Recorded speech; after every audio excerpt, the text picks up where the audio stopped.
Damn, I did cut that off.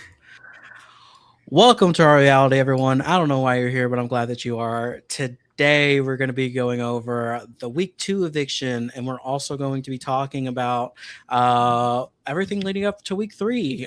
There's been a lot of chaos going on in the house, and we figured this week, why not bring on someone who especially knows firsthand a person who has dealt with a lot of this chaos and Big Brother 26's very own Quinn Martin is joining us. So we are pretty very much excited. Quinn, thank you for joining us. Of course, what? Okay. Of course, Roxie didn't like that intro. She's like, "Can we give him a little The sick, nasty prime minister, the Midwest heartthrob." Roxie wasn't satisfied with it. I mean, can you start over? Actually, Zack, go ahead and recut a promo here. Come on. Everyone, the amazing, the iconic, the sick, nasty, the best player to ever play. No, I'm just kidding. I'm up there. I'm up there. The Quinn Martin from Big Brother 26 is joining us here live and in person. Quinn, thank you so much for joining us. But of course, it's not just me and Quinn here. Of course, as always, joining me are my esteemed Big Brother colleagues, the Nick City and the lovely Roxie Hopman. First, I want to go to Nick. Nick, have you ever been to a tea party?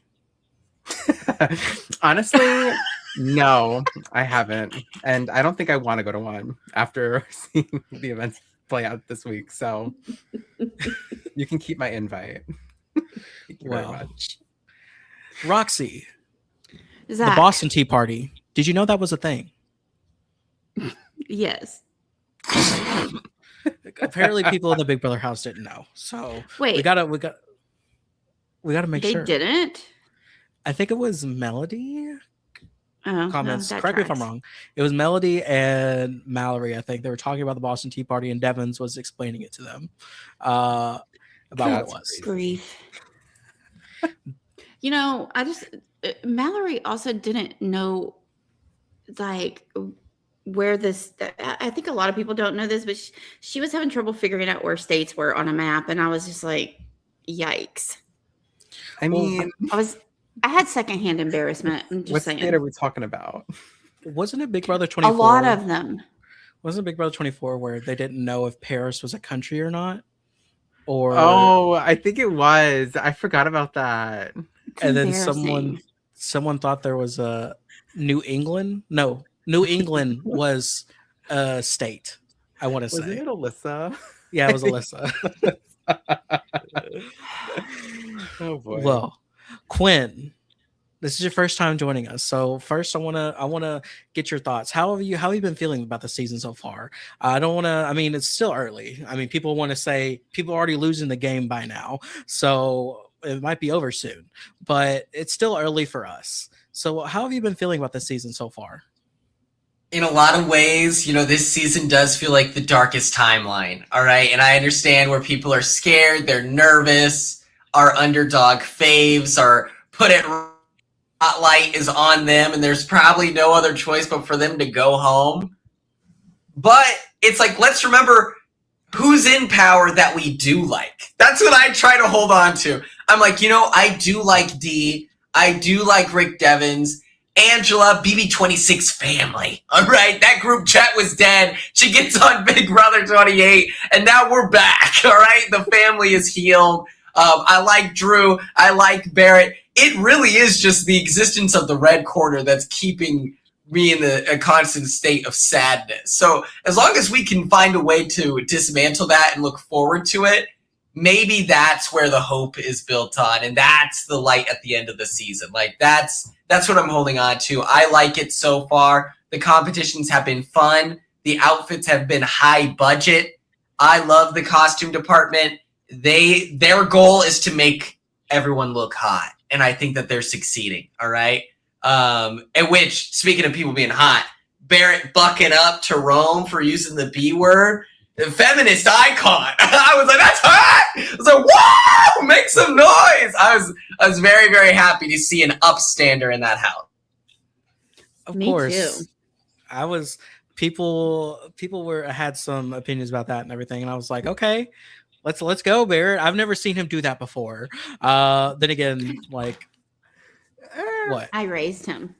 Okay, then It's yeah. me. I mean, by all means, do it again. Do it again. So of course, I have to ask a tea question too. So, you're in LA now. So, do you like sweet tea or do you like it unsweet? I am a sweet tea baddie. I'm from Oklahoma. Okay. I order it from Whataburger. You know, I need it to be syrup. If anyone here has had Chicken Express, it's like it's not even a liquid anymore. It's just straight up gunk. That's how I like my tea. You know. Yeah, it's kind of Exactly. viscous. I always find it weird. Like, I'm sure, I don't know how, I think it's like that over in Eastward where they don't even offer sweet tea. It's just like, we have tea and then like you have sugar packets right there. But the thing about that is No, that's you can't, an abomination. you can't Do stir it not up. tell me It that. won't, what's it called? What is Why? it called? Like Dissolve? coagulate? Yeah, it won't No. dissolve, whatever. Ew, I don't like that. Well, I don't whatever. that. I don't like that It won't- either. It won't blend together because it's too cold. Anyway, that's what I'm saying. But yes, so Nick, have you ever had sweet tea? Like truly true sweet tea or no? No, y'all are speaking a foreign language right now. We don't do that in New York. Well, you have the Boston Tea Party, so I mean, y'all have that. But- Well, not really, because he's in Yeah. New York, and that was in Well, Massachusetts. it's the same Close area. enough. So Yeah, Literally in the name. it's just that same, grouping of states that are maybe like, we need Zack to point out where New York and Massachusetts Right? are on Pull the up a map. Yeah. Do it now. Pop quiz. well, before we get into the tea party of it all, the kind of overrated, in my opinion, we'll get to that overrated tea party. I feel like we need to get to where we left off last time, which last Tuesday we talked about the plans that were going into the eviction. The veto had already been played and the final noms had already been set, but the eviction had not started. So going into Wednesday's episode, we see, of course, I forgot who the initial noms were. It was Lyric, Melody, and Jason as the initial noms. And then we see Rick Devon. What? Oh, last week. Yeah. Not this week, last Sorry. week. My bad. And then we see Rick Devons come in and win the veto, which we see in the episode. A new veto comp. I've never seen it before, where you have to get the things flush and everything like that. I really liked it. I feel like these comps this year, and I also want to say I've never noticed it because I feel like we're just focused on the comps and everything like that. But the costumes, like, I feel like over the past 2 years, like the costume budget has been getting bigger and bigger. Like you see people see them in the first few competitions, they're all dressed up in costume every single round versus like a few years ago, they were just always in athletic wear all the time. So I appreciate a good costume change. So, but before that, we also see the aftermath and everything of the nomination ceremony. I feel like we've covered it pretty well, though. I mean, was there anything that y'all saw really throughout that whole thing that kind of surprised you, or was just like, oh, okay? Like, I feel like that was a good thing about the feeds that week, was that it popped off right whenever it needed to. Not. Yeah, I mean, there wasn't anything that I had not already seen. Like, I wasn't surprised by any of it. Okay. Well, So yeah, I mean, that's another thing I have to point out. I feel like the editing, I don't know if it's just me, but I feel like a lot of the editing has been fairly straightforward, at least with what the time that's given throughout the episodes, like not ignoring anything or anything like that, and pretty much hitting the high points. I mean, obviously there are things that I wish that the casual viewers could see that we've already seen. It's just that the things that I have found humorous on the feeds or like engaging are not really pertinent to the game. And so those things haven't been included, and I get it because it's hard to edit in real time and, push the narrative forward. They don't have time to put everything in there, but There are definitely things that have occurred that I'm like, yeah, I wish they would put this or put that in. Like the night that they were all wearing the jorts and the black Oh yeah. tank tops Oh, or shirts. yes. Like I wish that they Yes. had done that because it was fabulous. But I mean, it's not really pertinent to the game, so I get it. But other than Also, that, I think the editing's been great. also the conga line in week 1, like That Yeah. was fun. This is like a whole Yeah. group of people who love to get in line to do things. They just are always lining up for stuff. yeah. I feel like Um, they're gonna take all that and that's gonna be in like that end Yeah, the episode clip that they episode. do. Yeah, that's you what know? I'm thinking. yeah. Yep. Yeah, probably.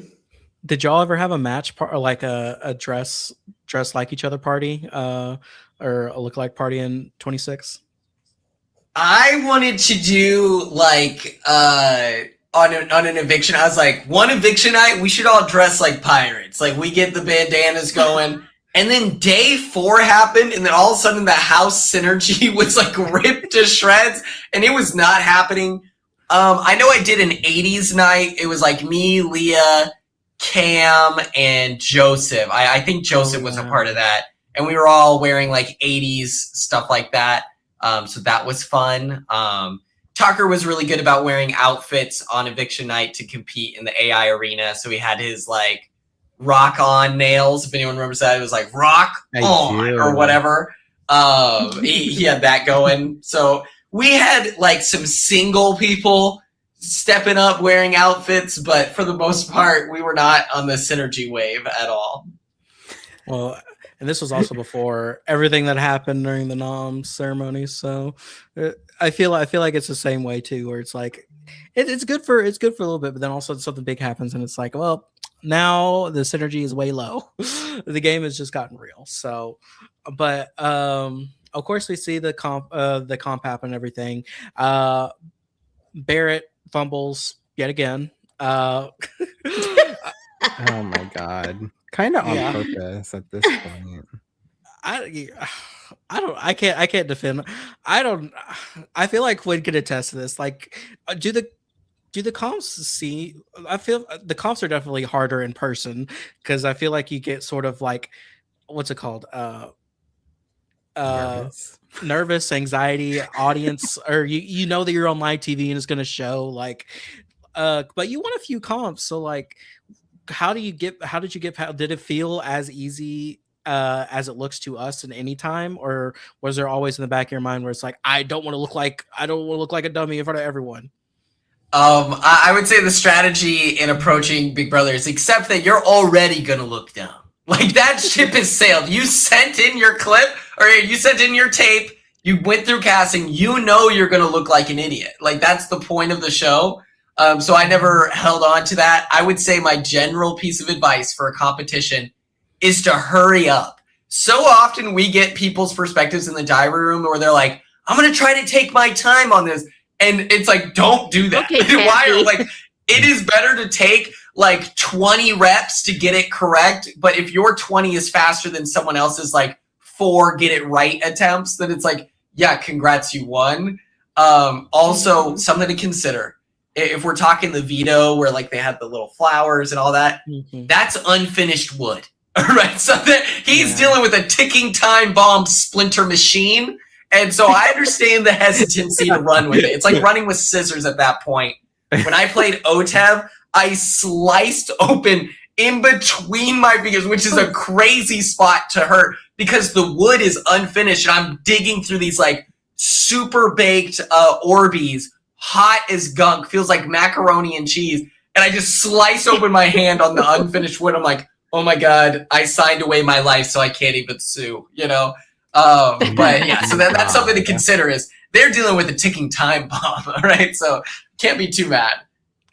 I never even thought about that, especially because obviously they're trying to hurry up and get the comp set up and get it going, and you don't even think about like the little things about like they cut out wood to make it a certain shape, but they're not sanding it down or anything. They're just like, let's just throw it out there, and if someone gets a splinter, there's a waiver for that, so we don't even have to worry about it. So by all means, I can understand that as well. But something we also didn't see too, which I feel like they talked about on the feeds, was how Jason was actually already done with his puzzle, but Mhm.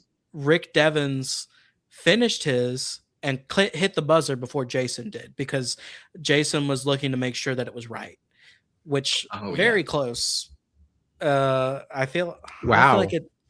I don't think I got that it was that close from, like, I They thought it was talked about it close. on the feeds though. Like they mentioned that several times Mhm. because it was Jason, they're yeah, they were like, Jason, you shouldn't have turned around to look. Like, okay, look, he already lost. Like, let's not rub it in, okay? yeah. And if you saw when they came back into the kitchen with the like through time travel, they were drenched in sweat. It is so hot in the backyard, especially during these competitions.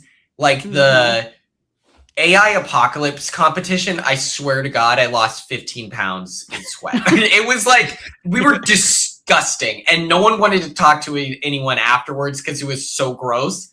And so it's like I can imagine if you're Jason, life on the line. If you don't save yourself, you're pretty much cooked. You take a second to like try to make sure you do it correctly. I can see his brain working in slow motion there. That's a shame for Jason. Yeah, that sucks. I bet you were. I mean, at least you avoided like living in the backyard for that whole week. I feel like that's. I'm so sad by that. That was my controversial Big Brother opinion. I was like, my controversial opinion is that I liked the Dyer Fest. I was like, that was kind of fun.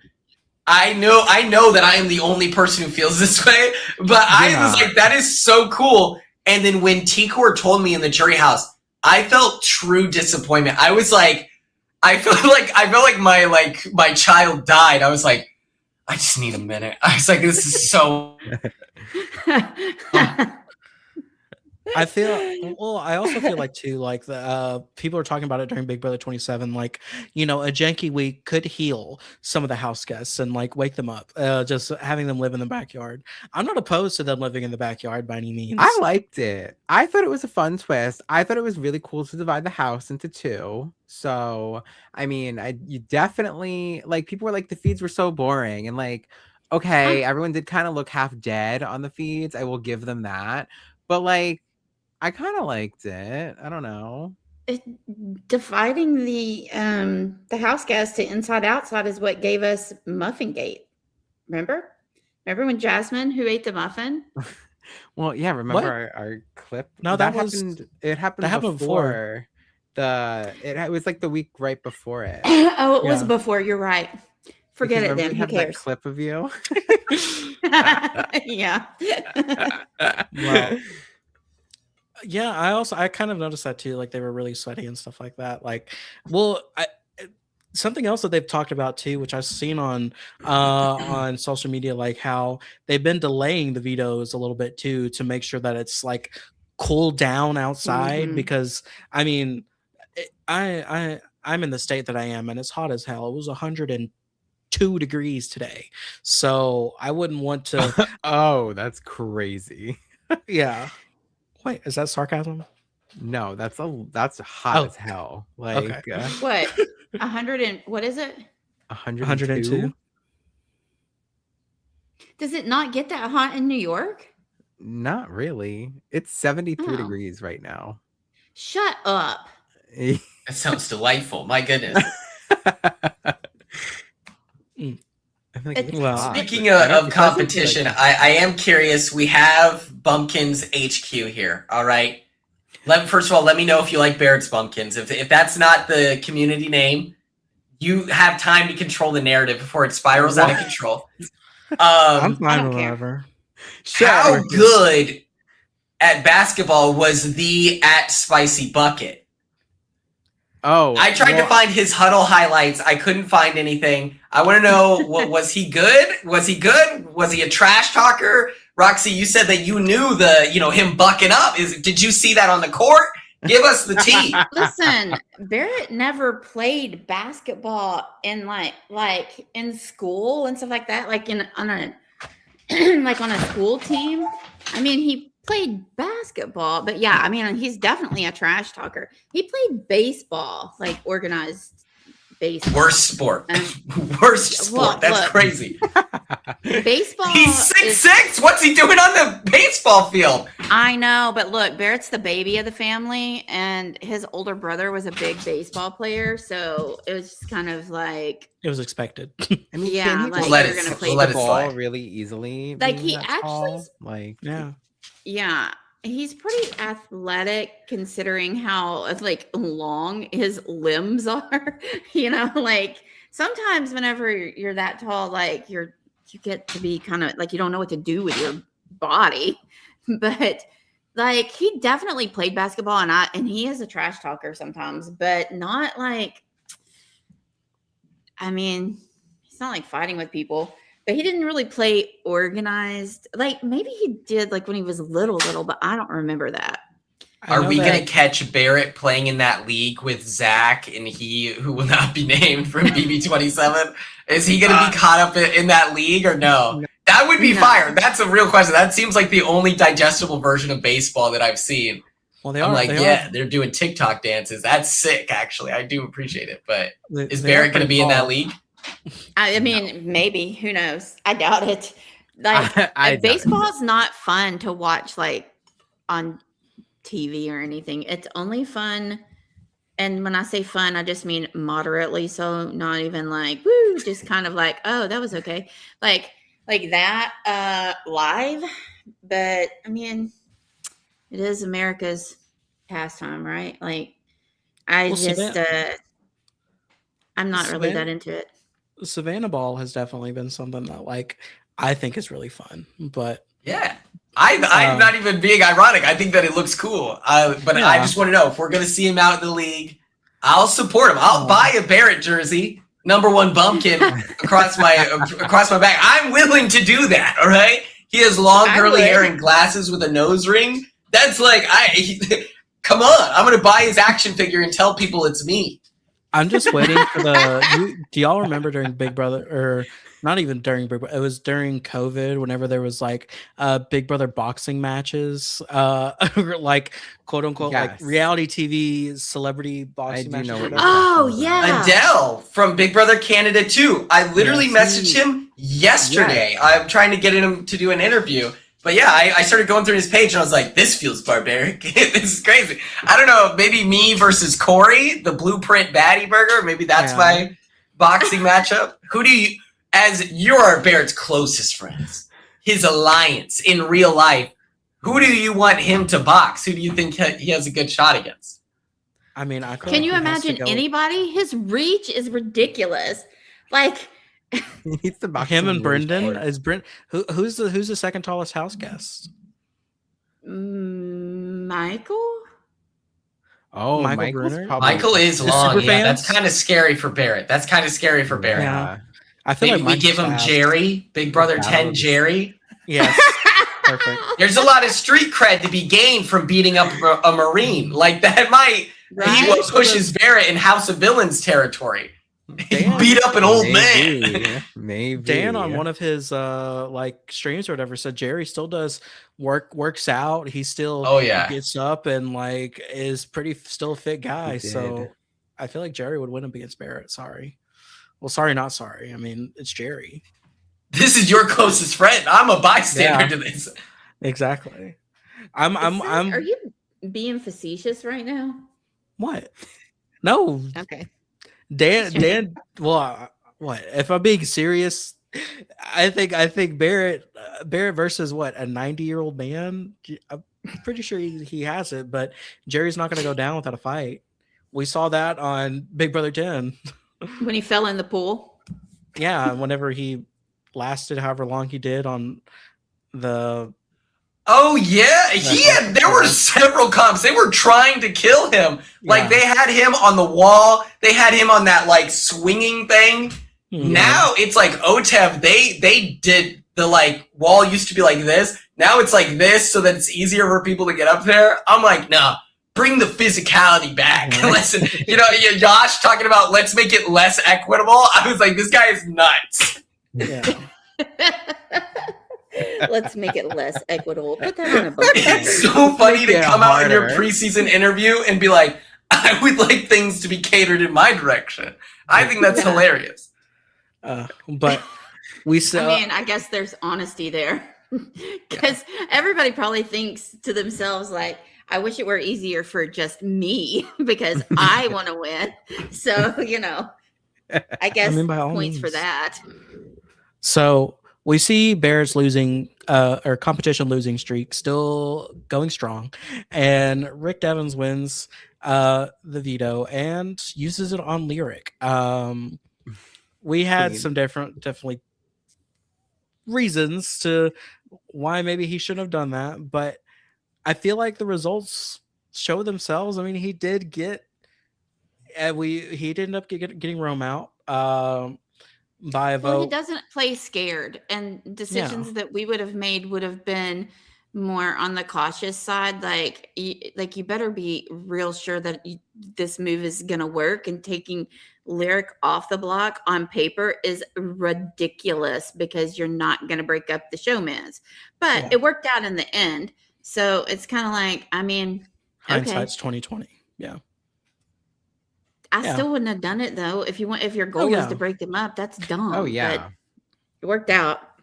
I just don't think that they're scared of Lyric. I feel like they are like really underestimating her, because if you watch her in the house, it's all baby talk. Like in the diary room, we get a completely different person. Oh yeah. And so I think that truly they're not, I don't think that they're scared of Lyric at all. And so like trying my best to see from their perspective, the block being Melody, Rome, and Jason. Those are three competitors that have proven to be good at something. Like Jason is willing to lie and he's good at competitions. Rome is the leader of the underdog, like rebellion army. And Melody is like Ice Queen, like willing to like cut off her best friend and call her a dead horse within 8 minutes of her being on the block. So like probably from Rick's perspective, he's like, a threat is leaving. Versus Lyric, I truly don't think that they're scared of her. And I think that is a misunderstanding in the player that she could be, but who knows? Yeah, no, that's actually a really good point of looking at it like that. Because to me, I would have looked at Melody and just been like, she's worthless is not really the right word to use because I don't really mean it like that, but like she would be worth nothing to me because I wouldn't be able to count on her loyalty for anything. Like she literally turned on her best friend, like you said, within 8 minutes. So I wouldn't want her to, like, I wouldn't want to deal with her, but I would think nobody else would either. But that's just me projecting like the way I feel about her. But listening to you describe it like that, that's like, yeah, that's actually a good point too. I still probably wouldn't have done it though, just because I just don't want for them to be together, but whatever, like a showman's. That's two votes, but we also see, like, going with what Quinn's saying, like I feel like we're seeing her stock rise up. It rose up with the fact that it is going into the fact that she even got them to use the veto, because I feel like people are saying it's a dumb move by the vets and all theirs part, but also we need to point out to the fact that Lyric did put in work to try to get the veto used on her. So I feel like that's going very much ignored as well. And we see it Zack. Fast forward to this week where, okay, she doesn't even have to rely on people for competitions. She can win them herself. But I don't want to get ahead of myself, but we do see we do see the veto be used or be used on Lyric, and Rome goes up in his place. And then going into the eviction episode, it's very much, who do we evict? Like if it's between Jason and Melody, Jason's gonna go home. If it's between Rome and anyone, Rome is gonna go home. Which we see the comp, which is Keanu's comp from last season, which is pretty much like that puzzle where you have to make one move and move that get different things. Well, Rome already started off terrible. Well, you know what I mean. I don't know what else to say. It's a civic puzzle. I don't know what the puzzle is called. I think it's called Tower of Kanoi. but someone could Okay. correct me if I'm wrong. I mean, with I was that. just visualizing based on your description, and Okay. I got nothing. I'll be honest. It's- I don't know what it looks like. It's like one of those app games where you're moving. You have 3 things, and you're No, moving I know what it each looks like. each one to make sure that it matches, pretty much. But Right. the thing with this one is the poles or the color designations for each one. And I even said this. I was like, someone's going to mess that up. They're going to put the wrong colors on the wrong things. Mhm. Yeah. Because even looking at it, the players only get like 2 minutes, so they just tell them what to do, and then that's pretty much it. Rome starts off and puts the coins on the wrong slot and basically has to restart, which gives Jason the almost unlimited time to be able to complete his, and he pretty much dominates it from start to finish. And that leaves us with the final noms being Rome and Melody. Yeah, Rome and Melody. Yeah. But I mean, not much to say about the blockbuster. I feel like it's just quick, fast, get it done. I don't think there's anything else that needs to be said about that. I mean, unless y'all want to add anything. No, but I have a question for Quinn about the blockbuster.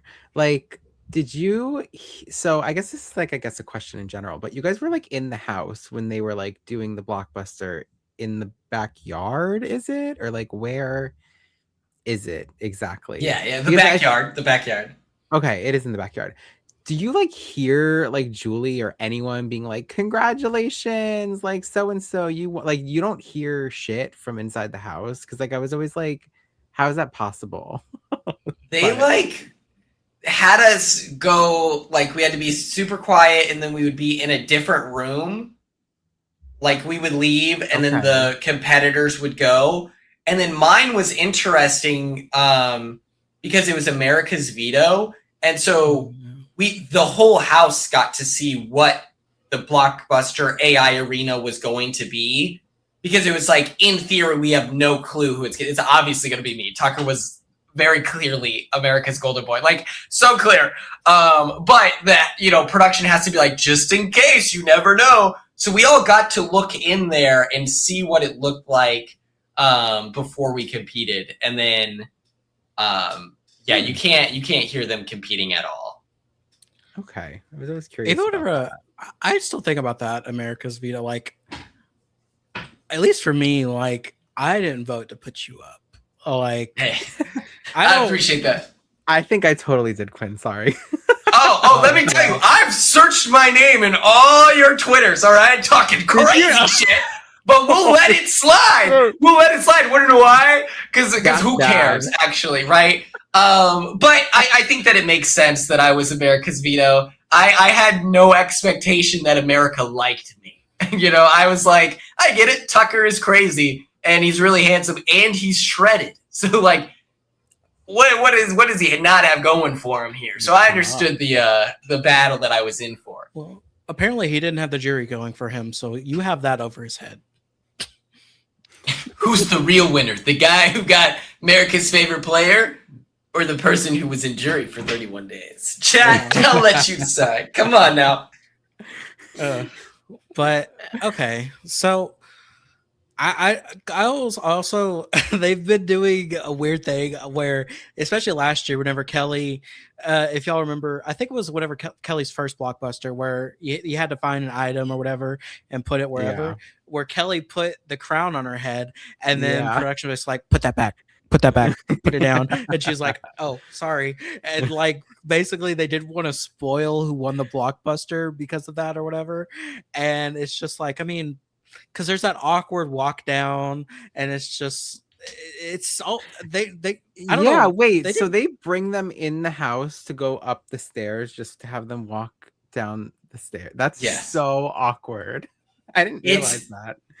The best it felt was the first AI arena when Chemo comes down as a champion, and he's done it. He didn't even believe in himself.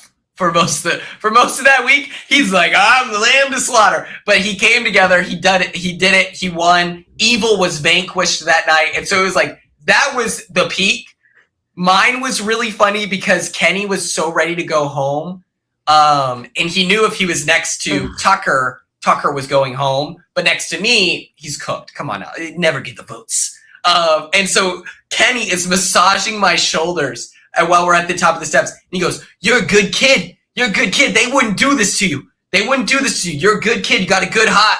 You're gonna go. I'm gonna go home. I'm gonna go home and you're gonna stay." And he was so excited because it was like, they're not gonna vote out Quinn over me. We're good. Tucker, we would have held him hostage for another weekend. So yeah, those were like the only memorable ones. Everything else was just pure chaos, vaguely confused on if you're allowed to campaign or not. I literally said on mine, I was like, "Am I allowed to campaign, Your Honor?" And then by the time like there was an answer, that. Julie's like, "Everyone sit down." I'm like, "Okay, cool."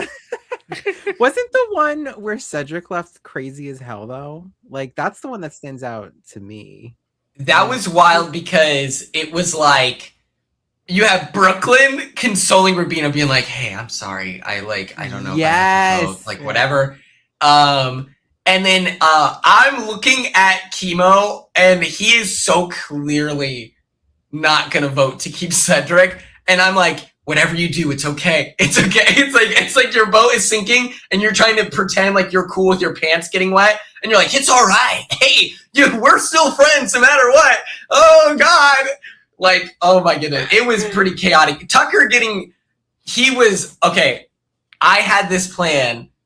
When Tucker loses the AI arena to Mackenzie, I had this bar in my head where he's going around being like, I gave you the veto. Like, I was your pawn, like, vote to keep me. I wanted to pull him to the side and be like, "So you'll do anything, like, for my vote?" And he'd be like, "Yes." And I was fully prepared to be like, "Then perish." And I thought that would be like a fire ass line of like, "You're cooked." But then I was like, that feels a little too mean. Like I was like, he's going home. So at that point, there's no point. And it's Tucker. He'll probably get a battle back. So I had a cool line prepared, something pre-written. Didn't do it because I'm a coward. I'm a coward. You were like, "Is this too far?" That's so funny. I wish you would have done it, actually. I would have. They would have. The nation of the U.S. would have sent bombs to my family's home. All right, and they found my address, by the way. Really? That would not have gone well for my friends and family. Well, because a lot of as you well know, the Big Brother fans are absolutely rabid. Like, really? My gosh. You don't never heard this week, before. Really? Yeah, they've been and I don't understand that behavior at all. I'm like, really? It is a game, people. I would talk so much shit about people in the house and just, absolutely slam them. You will not find anything negative about you on my Twitter, by the way, because I deleted everything a long time ago. Not just your stuff, everything. But anyway, but I was a Mackenzie warrior. Okay, I'm sorry, Quinn. I was not. I actually was one of your fans, Quinn. But I will talk so much shit about people inside the house. But once the game's over, I'm like, "Okay, guys, settle down. It was a game. It's over." But a lot of the fandom, no. If they hate you in the house, they will hate you forever. I don't understand. I don't get it. And then it'll be like 6 years later, and then someone posts a screenshot of their like memory wall photo, and they're like, "Low key, they were a diva." And I'm like, "You hated them. They were mean the whole time. What are you talking about?" Well, that's someone did that with like Big Brother 21's what's her name? She dated the guy, and then he cheated on her. Jess? Kimmy? No, not Kimmy. No, not Holly? Kimmy. She had the cougar mom. Yes. Or tiger mom. Whatever. But people were like, or Bella. They were like, they were like, she was a diva. And I was like, "You guys are drunk." No, she was mean the whole time. Like, come on, guys. Yeah. Well, the same thing has been happening this whole week. That's like, we didn't realize how good we had it. Or I miss Big Brother 27. I'm like, 27? That's cheeks. Wow. Everyone was talking about how they needed to cancel the season and that is boring and we just start off from scratch all over, because I don't know what timeline everyone's living on, because Big Brother 27 during week 3, 4, everyone hated it. So it's just Fans are fickle. Yeah. You know? BB26 ages the best. We were good in the moment, after the moment, and in the future. Big dogs eat. Come on. I mean, no, 26.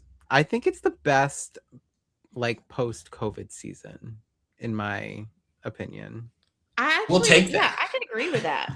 I still have a fond. This is a hot take, but I still have a fondness for Big Brother 24.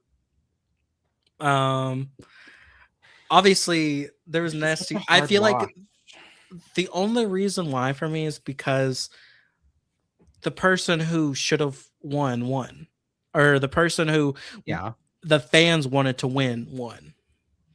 So I mean, that's the only reason why. Oh yeah, I would agree with that. If Taylor doesn't win 24, that season is a storm cloud. And I loved Joseph. I loved Turner, Taylor, of course. But I would never rewatch that if she didn't win. I'd be like, absolutely not. No, exactly. It was so hard to keep watching it, and week after week, like in the first half of the season, just week after week, having to talk about it and just being like, I was so upset about that. And yeah, I did not want to talk about it because I was really struggling to be kind. I was just like, oh my gosh. Like that's the that thing. in the house. And that's the thing about podcasting too, is that like we still want to podcast over the show, like even if there are bad things here and there.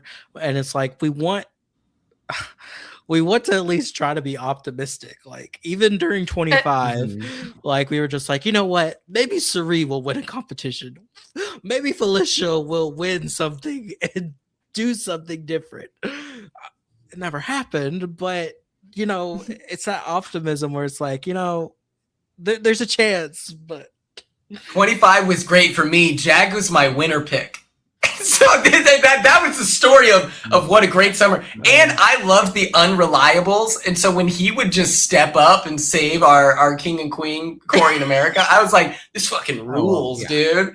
And if you meet Jag, then you're like, oh my God, his win makes way, way, way, way, way more sense. But for some reason, the fandom, they don't like Jag. And I get it. He was a comp beast and he got a second chance. But top 5 greatest people I've ever met in my life. I'm not even kidding. That.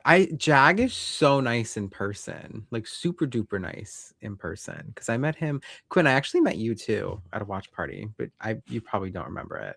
So surely when and where? In New York. For 27, it must have been. I've never been to New York.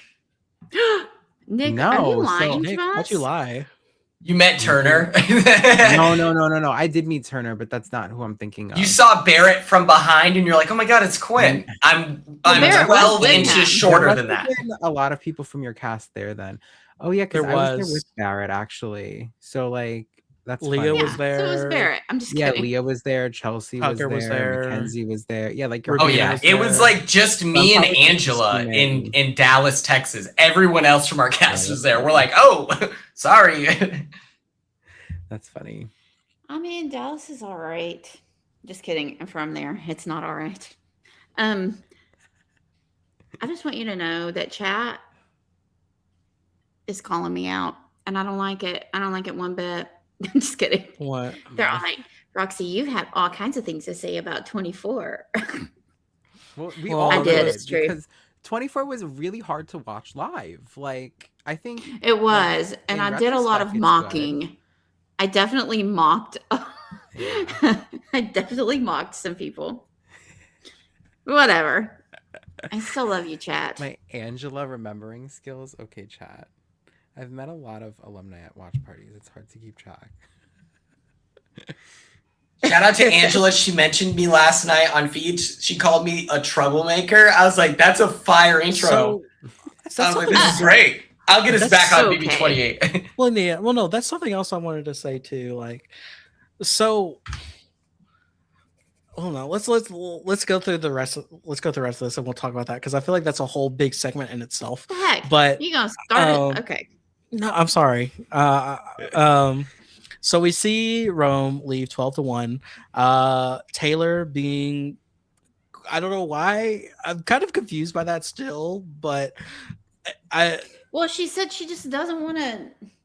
oh yeah, She's not about the houseboat. which is I don't know that fine. there was strategy to it, but whatever. Yeah, but I feel like it's just good. No one suspects that it's her, so do it by all means. And I don't somehow even think they care. I don't think they So care. if it was Well, strategy. well, it didn't Angela work. cared because it's Drew. Drew did it. And Yeah, Drew should well, die, by the look. way. We gotta kill Drew. Like Yeah. I'm just saying. That's what it sounds like in the house. They're like, Drew is the center point of all evil. Like it's crazy. I know Angela's the type of person that if she doesn't have something to worry about or fixate on, she'll just make it up and it doesn't matter. And I don't know why people don't understand that. And I think she's hilarious for it. I love it. I think it's such great TV, but I'm just like, I don't understand why people aren't like, oh, okay, Angela. Yeah. I would not believe anything. I'd be like, sure, Jan. Okay. I was very fearful going into the HOH comp too. Like it felt like it took a minute for feeds to go down for the HOH comp with all this, and it was like coming up midnight, and the feeds were still up, and I'm like, okay, let's get to the HOH comp. Like, come on, like, let's get it going. What?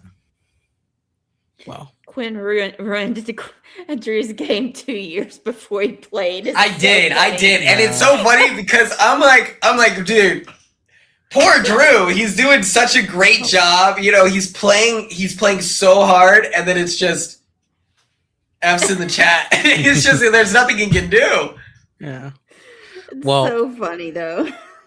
something that is good for Drew's game, at least, is that Kamu wins the true or false competition, where we see Mr. Spectacular come in, which, I mean, whenever I saw WrestleGasm, questionable name. Why did might they I add. call it that? I I loved don't it. know.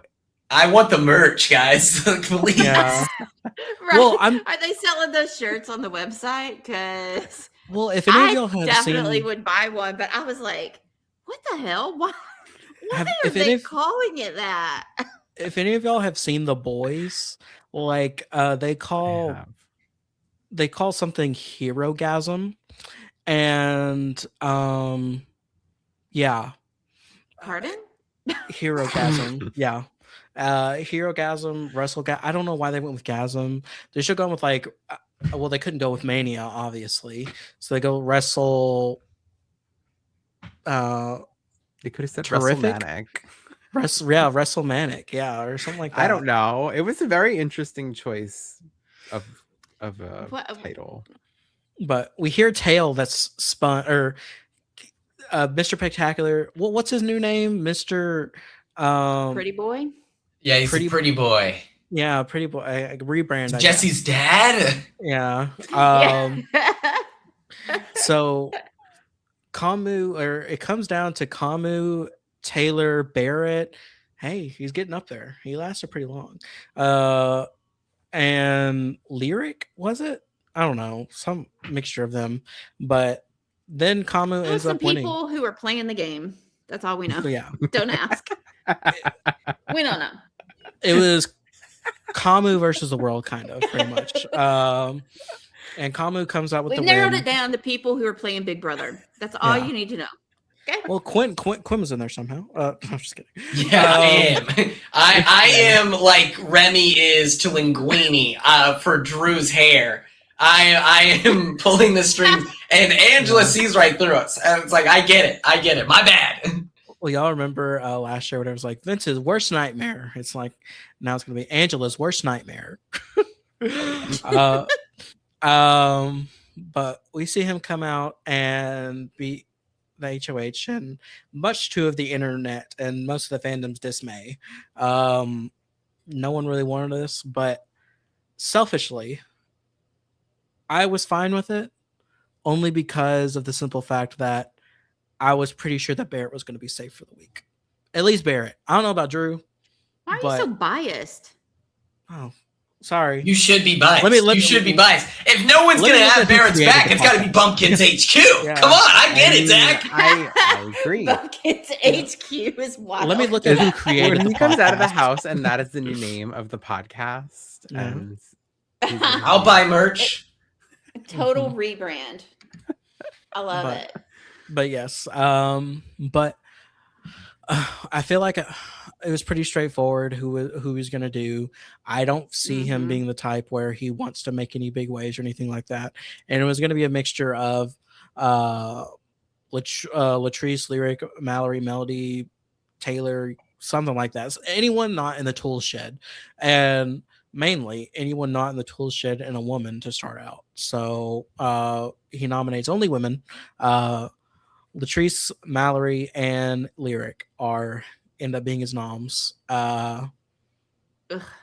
Yeah, I don't particularly enjoy it. I don't think most of anyone particularly enjoys it, but it's just, I don't even have much to say with that. Like, I feel like it's just expect the expected. I mean, yeah.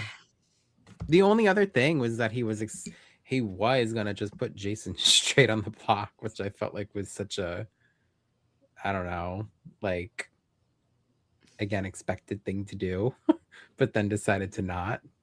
Wasn't So, it Drew who talked him out of it? Yeah, if I'm not mistaken? Drew was the one that talked him out of it. So, which I mean, if like you don't want, Oh. like, I think it's a good decision, I guess, right? You don't want him to win the competition, but Tom Not very said that it's honest. ironic that he wants to backdoor the gay man. Oh, I cannot. well, we Behave, chat. happy. We see those noms get set and everything, and then there's a whole bunch of talk going throughout the house, mainly from Angela.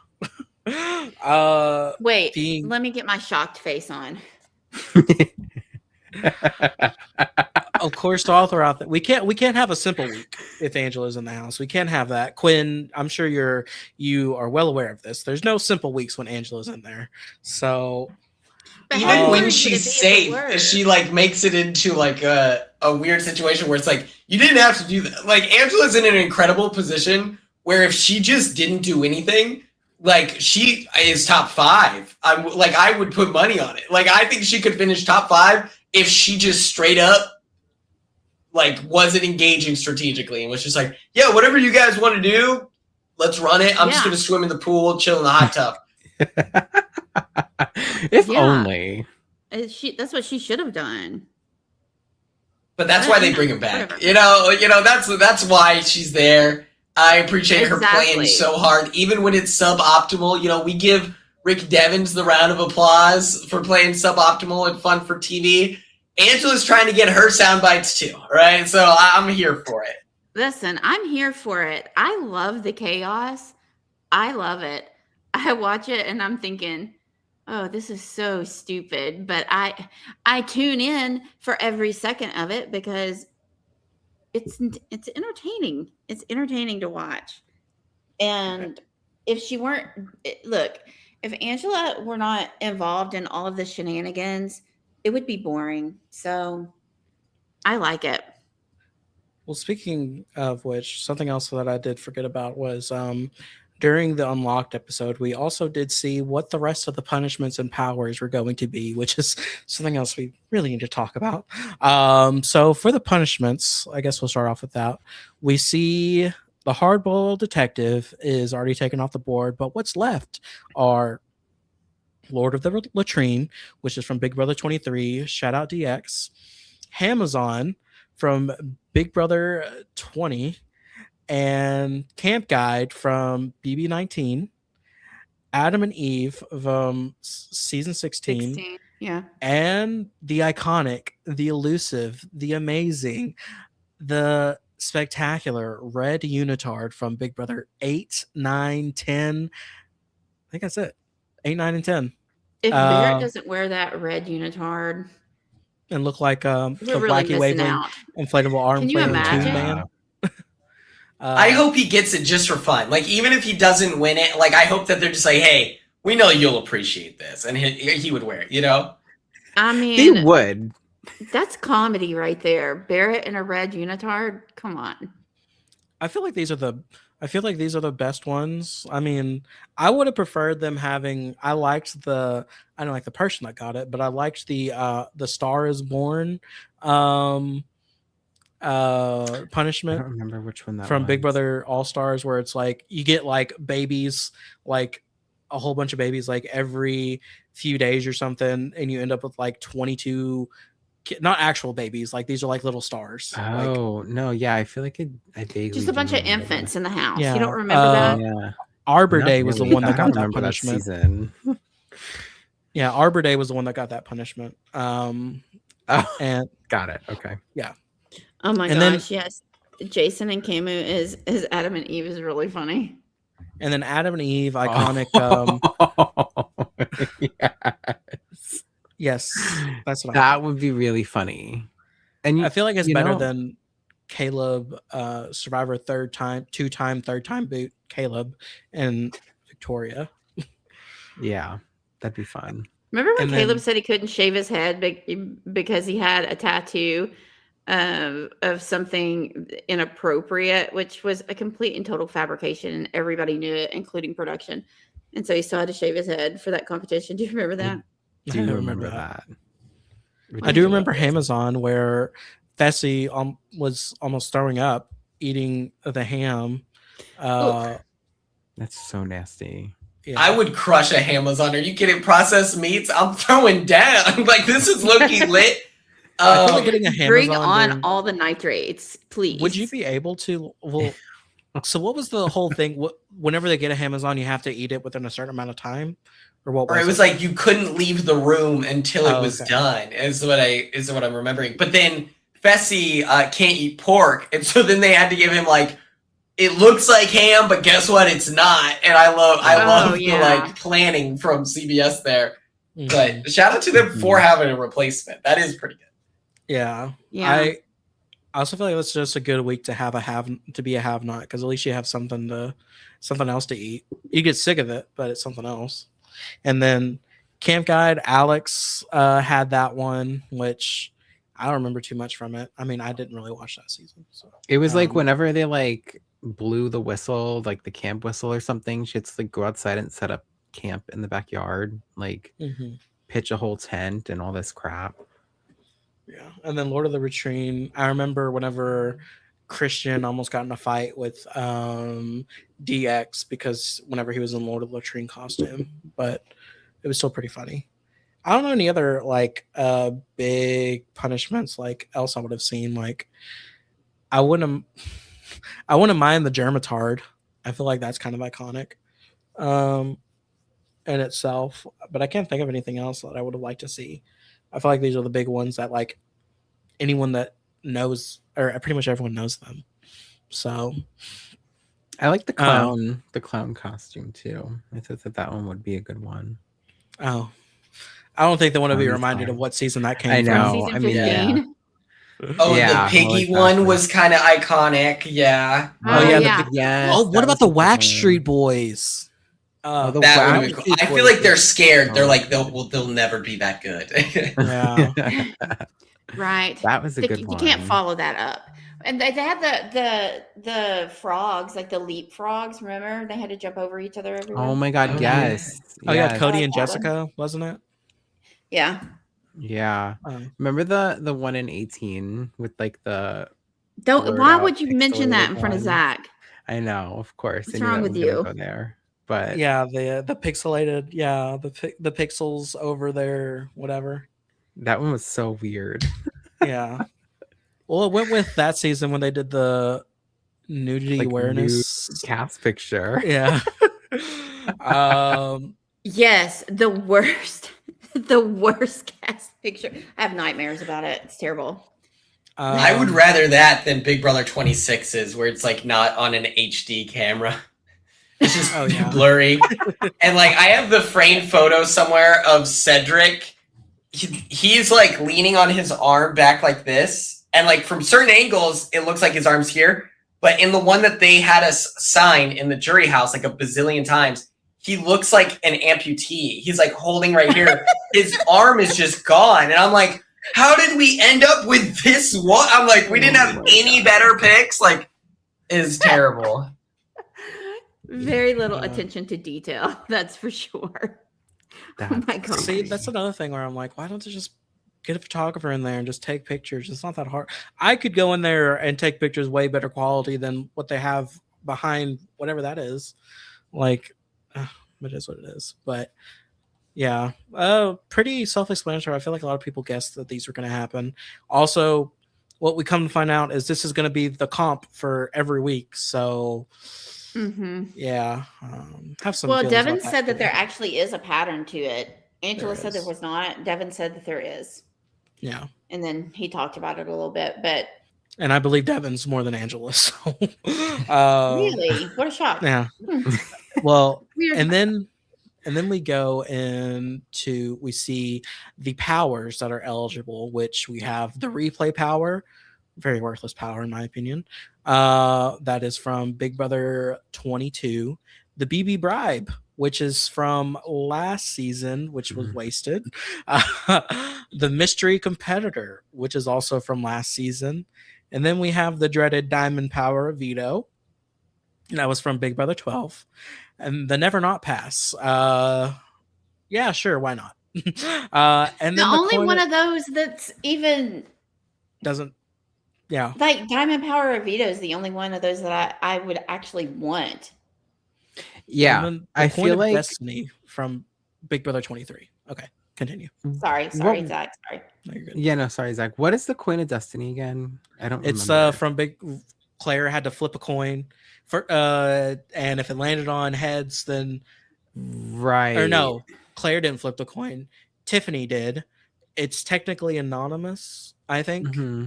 And if it landed on heads, then the person whoever takes over the HOH, pretty much. Right. Right. But if it landed on tails, then you don't get anything. I mean, I guess it's good if you get heads, but why didn't they bring back, like, that sounded terrible. Why didn't they bring back Pandora's box? I mean, it's not really a prize because it could be either. Productions box? Yeah, productions box. I mean, whatever you want to call it, but can we time travel for that? I kind of miss it. I don't know. I feel like the elephant in the room that we have to point out is that obviously one of these is way more powerful than any of the others, which is the diamond power of veto, which we come to find out they can use it up to 6 weeks. So don't love that. Whenever in Big Brother 12, Matt only had 2 weeks he could use it. And then in Big Brother 21, it had contingencies with it too, where it had to be, you could use it, but it had to be used, or you had to make sure that it was used on someone specifically or something like that. I don't know. It was something weird, but they could only use it. She could only use it up to 4 weeks or something like that. Christy. But sure, 6 weeks. That's great. I feel like Taryn made a tweet about it that definitely points out the big flaw in this, which is you could just go up to the HOH and say, hey, if you put me up, I'm going to use my diamond power of veto. So it's going to be a waste of your HOH, which most people probably would not want that to happen. But I feel like it just strongs arm people in general to not put them up until then. That just makes it where I mean, I think it should be like that you can't tell anybody that you have it. Like, I mean, they've done that before. Like, you're not allowed to say that you have it. I mean, obviously, they still have ways that they're going to, tell people that they have a power or whatever. But I hate that you can use it like that, because then you're just manipulating that instead of, because we miss out on like the big drama of it being used. Like, I would rather them put them up and then use it than for them to use it just as a tool to keep themselves off the block or whatever, and just hang it over their heads. Like, that's a boring game to me. I want to see. I agree, and I feel like it's kind of like the super idol on Survivor. Like, Yeah. what's stopping Rick Devens from just walking around with it around his neck, and just being like, well, Right. try to put me up and I'll just throw your whole week away. It's like, I don't know. It's way too OP. And like we're saying, compared to a lot of these other things, like really a diamond power veto and a never not pass. How is that I know. comparable? Like, that's Talk crazy. about not being equitable, right? Like, It's like coughing baby versus hydrogen bomb. It's like, oh, sick.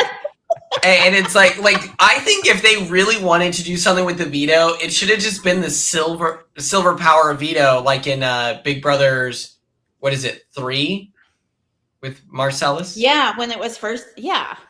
Like they should have just done that, where it's like, okay, it's really strong because you can take someone off the block, but it's not so strong because you can't take yourself off the block. But you could, they loved the drama of Tucker saving Angela. So, like, why not give someone else the opportunity for that moment of, like, hey, I'm going to save my ally here. And then it's, like, not so broken where people are going to side-eye the vets and everyone associated with the vets, because it's just going to be, like, they're going to put an asterisk on the season if this becomes such a massive thing. Luckily, we have Rick Devens, who is, like, addicted to doing something cool. So, hopefully, he just burns it next week and just takes a shot at someone crazy. Like, that would be really, really cool. But who knows? Yeah.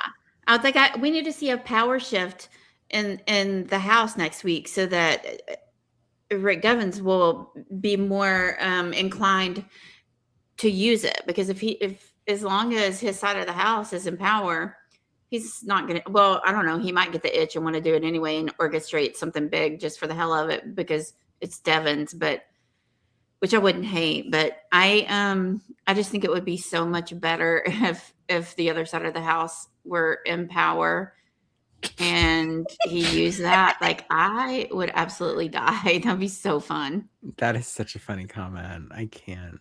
Shout out Cassie. Woo! They even out by giving them Angela as a game link. That's hilarious. I mean, good. They're not wrong, because the one obviously we see Devens wins the Diamond Power veto because of some scheme. There's a pattern or whatever.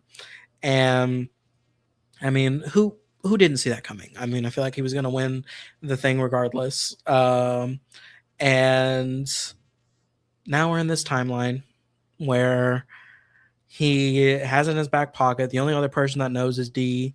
Well, asterisk, because Kamu has pretty much said, like, he thinks that Devens has something. Obviously, he doesn't know what, but he thinks that Devens has something. Come to find out today. And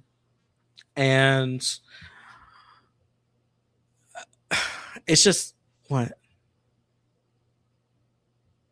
Are you okay, Roxie? Yeah, I don't think she's laughing at anything related to any of this right now. I'm not. I'm just laughing at Jet. Okay.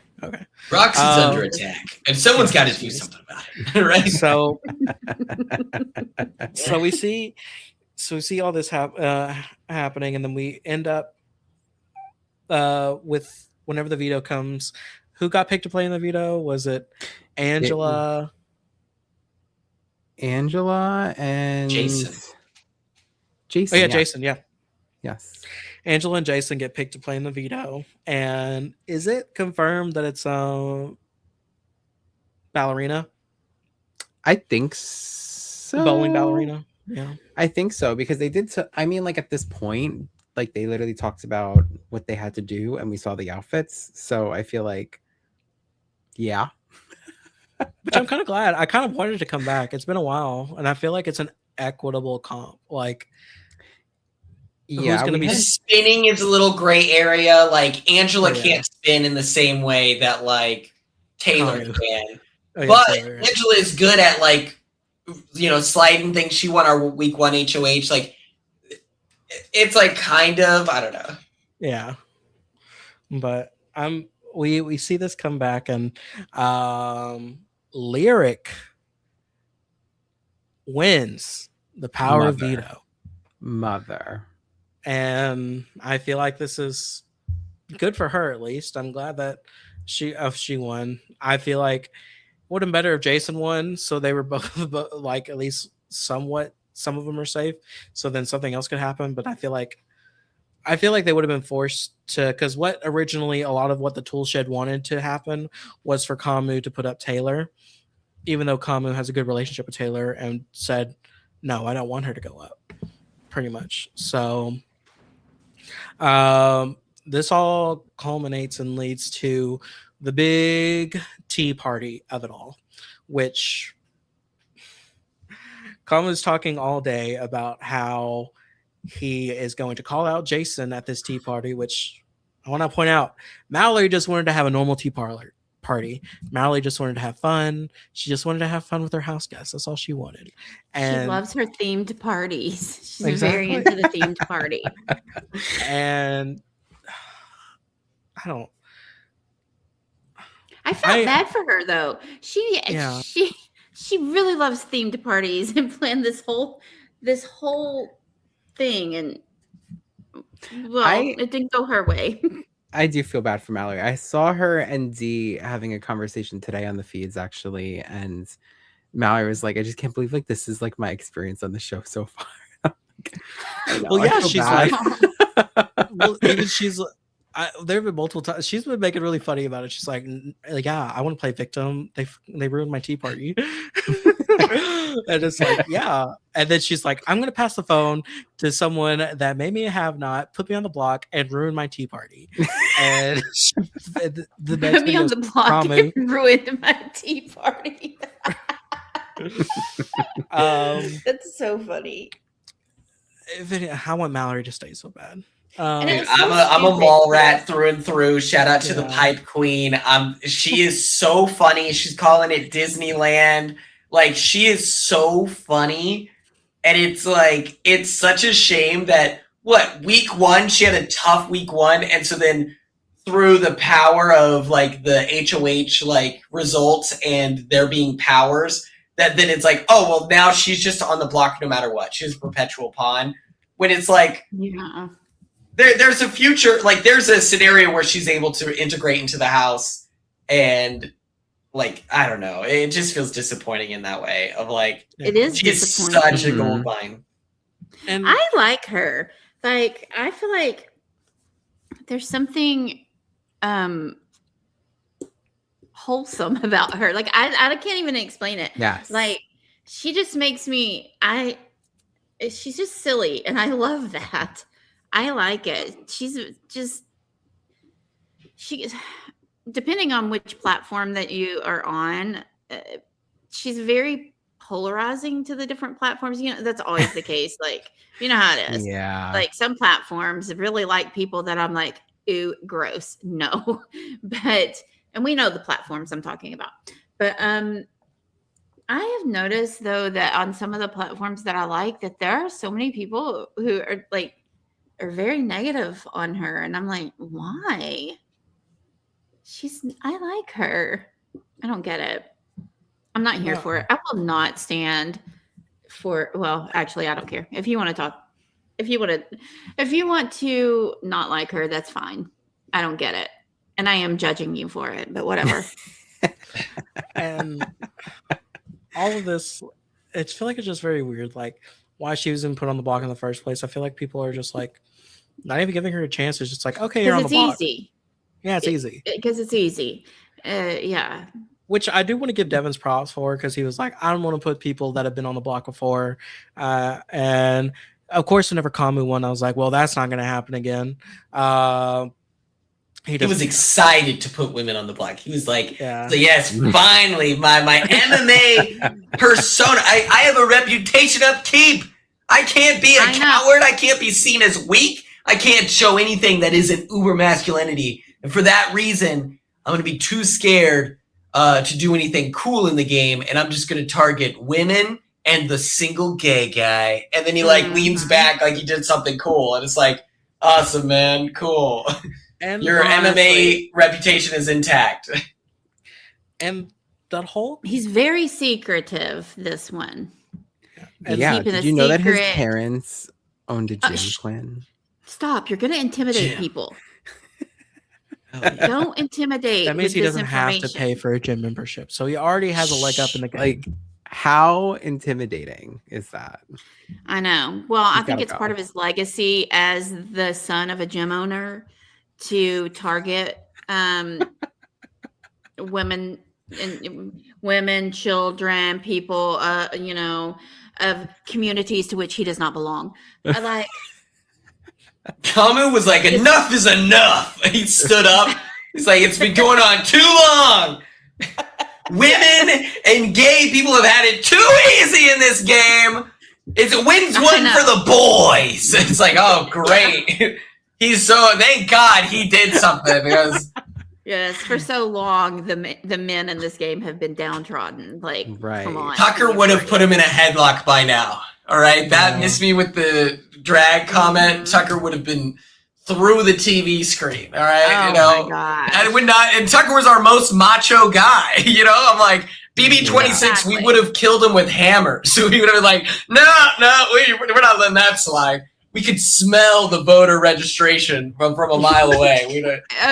So true. Oh my gosh. Yes. Like, I don't Yeah. care why they call themselves the red corner.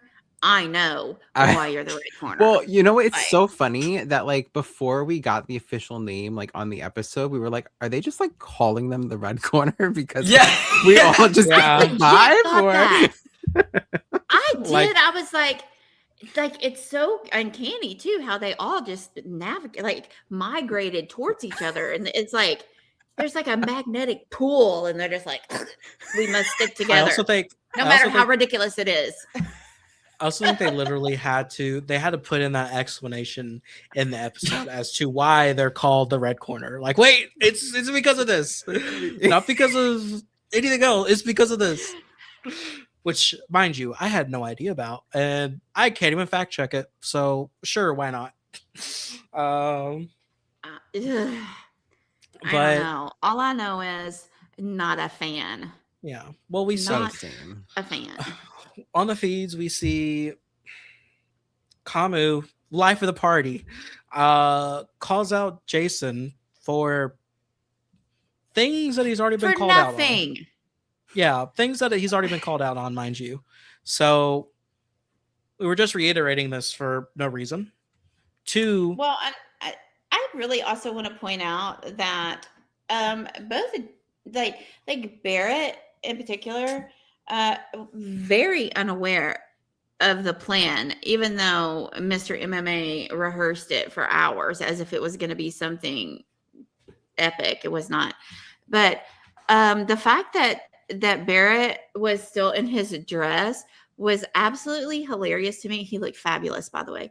It was absolutely hilarious to me. The look on Barrett's face as he sat there, he was so prim too, with his little knees together and his hands in his lap and his little headband on, and just the look on his face was like, oh my gosh, what is happening right now? And you know what, Barrett? This is what we all thought as well. What the hell is happening right now? Mhm. I hated it so much. I hated it. It was ridiculous to me. But and that I yeah. did like the fact that both Barrett and Drew were just dressed as pretty as could be for the meeting. I love that. Drew was falling asleep during the thing too. Like he was just like, wow, why are we doing this? Like he just, I feel like it's the same thing with me. Like whenever people were typing, I was like, oh my God, like mind you, Jason read Kamu to filth during that whole argument. So Yes, he did. Ate And- him alive. Like it wasn't even close. yeah, It's so funny to me because I feel like he tried to make Jason look like an idiot, and like, no, like Jason. Yeah, like obviously he would've didn't reversed watch that. Drag Race, you know? Oh, He doesn't I know mean, Selena. Come on. No. But I do. Yeah, Shoulda no, known better. Jason. Yeah, I and he think- like got all dressed up. Like, I mean, yeah, not dressed up Yeah, he in the looked- same way that Barrett and Drew did, Mhm. but he dressed himself, in his villain attire. Yeah. He And really. I just don't know how this happens, where someone just doesn't go like, all right, we get it. Like, I don't understand that. Like, the whole Yeah. argument was so silly, and like, it's funny watching Kamu get crushed by like the power of asking follow-up questions from Jason. Like, how bad are you at arguing that Jason did the simple act of responding of like, wait, who told you that? And then he's like, oh, well, I don't want to. And then Jason's like, okay, so then what are we talking about? Like, it's so embarrassing if you're Kamu, because he thought it was going to be something cool, but it's like, put the mic down, retire, never try to do something cool again, because it's your version of cool is just making, like, the end goal was isolation, Which and is it's like absolutely disgusting and not vile. even necessary. Everyone was chill with voting out Jason. It's not like he was on the come up. It was literally just bullying, and so like I would have loved to see some upstanders in the room. Me too. Of like people stepping up, because my controversial opinion is that it does not hurt your game that badly to come off as sympathetic and speak up, where it's like, hey, we're doing a lot right now. I think that you got your point across. You don't trust Jason. We'll see what that looks like in the game, but let's just try not to, gang up on anyone, especially if they're going on the block. Like, it's unnecessary, and it would have been really cool for someone to speak up. And I get being scared in those moments. I understand it, but I feel like those are the times that you can show off your belief system, So I was disappointed with the silence. I was too. See, this is what I was saying. I actually argued this exact point yesterday. I said, I don't care who you are. I will be having words with people about this. And by people, I just mean Barrett. But anyway, I don't love that. I don't love that. Not one single person. I mean, I know that eventually, and also, Zach, I really didn't mean to be really ugly to you in the text about it yesterday, but I was angry a little bit because the Chinese place that we were going to eat, or not Chinese, it was Japanese, that it wasn't open until 5 and I was hungry. But anyway, so it was an ordeal. Plus, it was really freaking hot here yesterday. And so I was madder than usual, but I'm just saying, immediately after, like once it was said and done and they all just got up and walked away, I was like, are you kidding me right now? I know people checked on him later, but that is not good enough to me. Like, all you had to do was like give him give him a pat on the shoulder, say, hey, I'm going to change clothes, but can we talk later? Like anything. Don't just get up and walk away. I was like, the mom in me actually wanted to come out, and I wanted to be like, get over there. You go over there to him, right? Like, I want to go hug him. Like, I don't care how mad he made you. He's a human being. Come on. This is a game. This is a game, and you're acting like it's real life. Like, you know what I mean? I was really not happy about it. I might be hangry right now, actually. No, I agree, Roxy. It kind of, so I feel like Jason has been playing messy, and like I feel like we've all acknowledged that, I think that it was like overkill, it was like doing too much, and like that's where it's like, okay, none of this was feeling like he was already gonna go home, so like there was kind of no need for any of it. You're just being mean to be mean, and then you want everybody else to join you in being mean. No, right. And like, I won't do it. Yeah. I think that's something too. I don't know. I just feel like the public sees Camus differently than maybe like the people inside the house, because we have knowledge to like, well, he liked those weird Instagram things or what, we have like knowledge to all of this stuff. So, that's just like my thing too, is that I think people in the house may have like a different opinion on him than we do. And like, we've seen Barrett be like, I don't like him and stuff like that in the DR. But like, I mean, like other people, just because I feel like that's like context, like we have that context, and like people in the house don't. So we might see things a little bit Yeah, that is true. You know what? Like, you get what I'm trying to say? And I'm not saying that, like, you know, I disagree that someone shouldn't have stood up and said something. Because I definitely think that, you know, it was, like I'm saying, I wouldn't have way been able to keep my overkill. mouth shut. But I would no, not. I know. But I just think that, thanks, like, Nick. we know, Roxy. I Yeah, I don't know. That's just like my opinion is that, like, I agree with everything you guys are saying. I think that we have different contexts maybe than some people. Like, I think that this is what I'm trying to say. I think that Camus is selective about what he says about certain things in front of certain people. Like, I don't think that he would make that drag comment in front of Drew and Barrett, you know, or somebody else, but like, oh, so you're saying he's only bigoted in front of people that he thinks hold the same opinions? Yes. Yeah, that's usually the way bigots operate. Yeah, that's what I'm trying to say. So I feel like some people might not be aware of how much of a bigot he actually is. That's all. But he's an asshole, if you ask me. Yeah, to put it plainly, he definitely is. And I feel like low-key, so is Haley. Like, sorry, but I'm starting to like her. Not and, even like, low-key. Like, that's high key. It's all of the keys. Every key available, it's that. Even the medium key.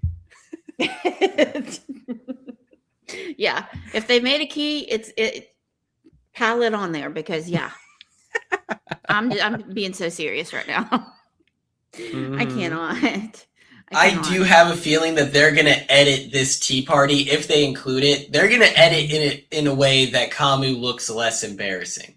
They're going to make it look like there was a much better, like, back and forth. And that's the benefit of having a conversation that lasts like 45 minutes too long, is that, like, there's so much on the cutting room floor. Like Tucker, when he won the veto and used it on me, he monologued for 45 minutes. And then you're sitting there like, all right, are you going to use it on me or not?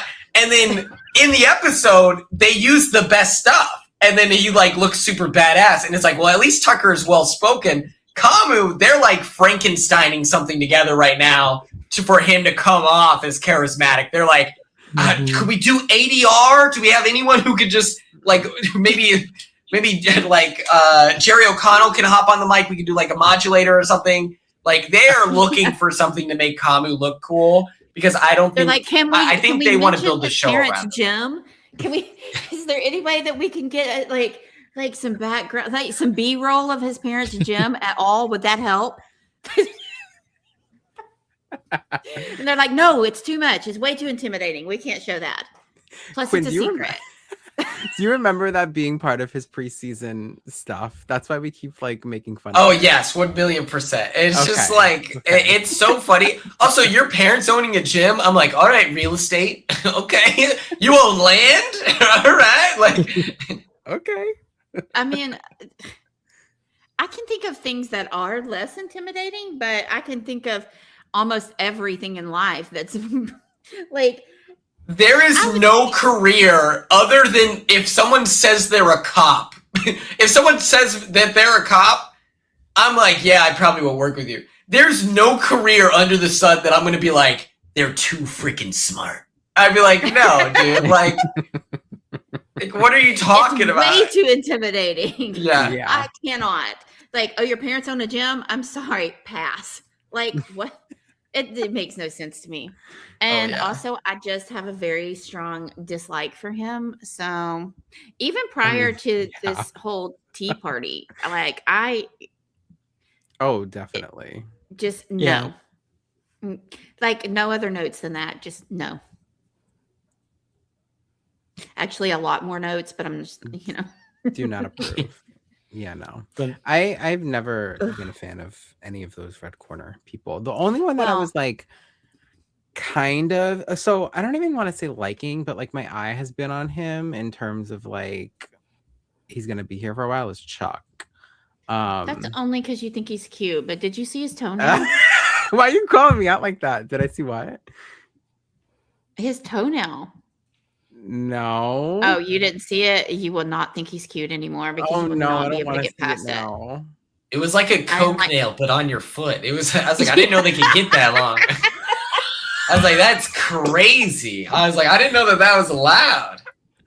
Oh, I mean, I don't know how he's no. not just slicing himself up in his sleep with that dagger on there. Like, Oh yeah, he's got a It's like a weapon. They talent. let him into the house with a weapon. It's like, bro, put the knife down. honestly. Yes, it's a weapon. He had to take out special insurance on him.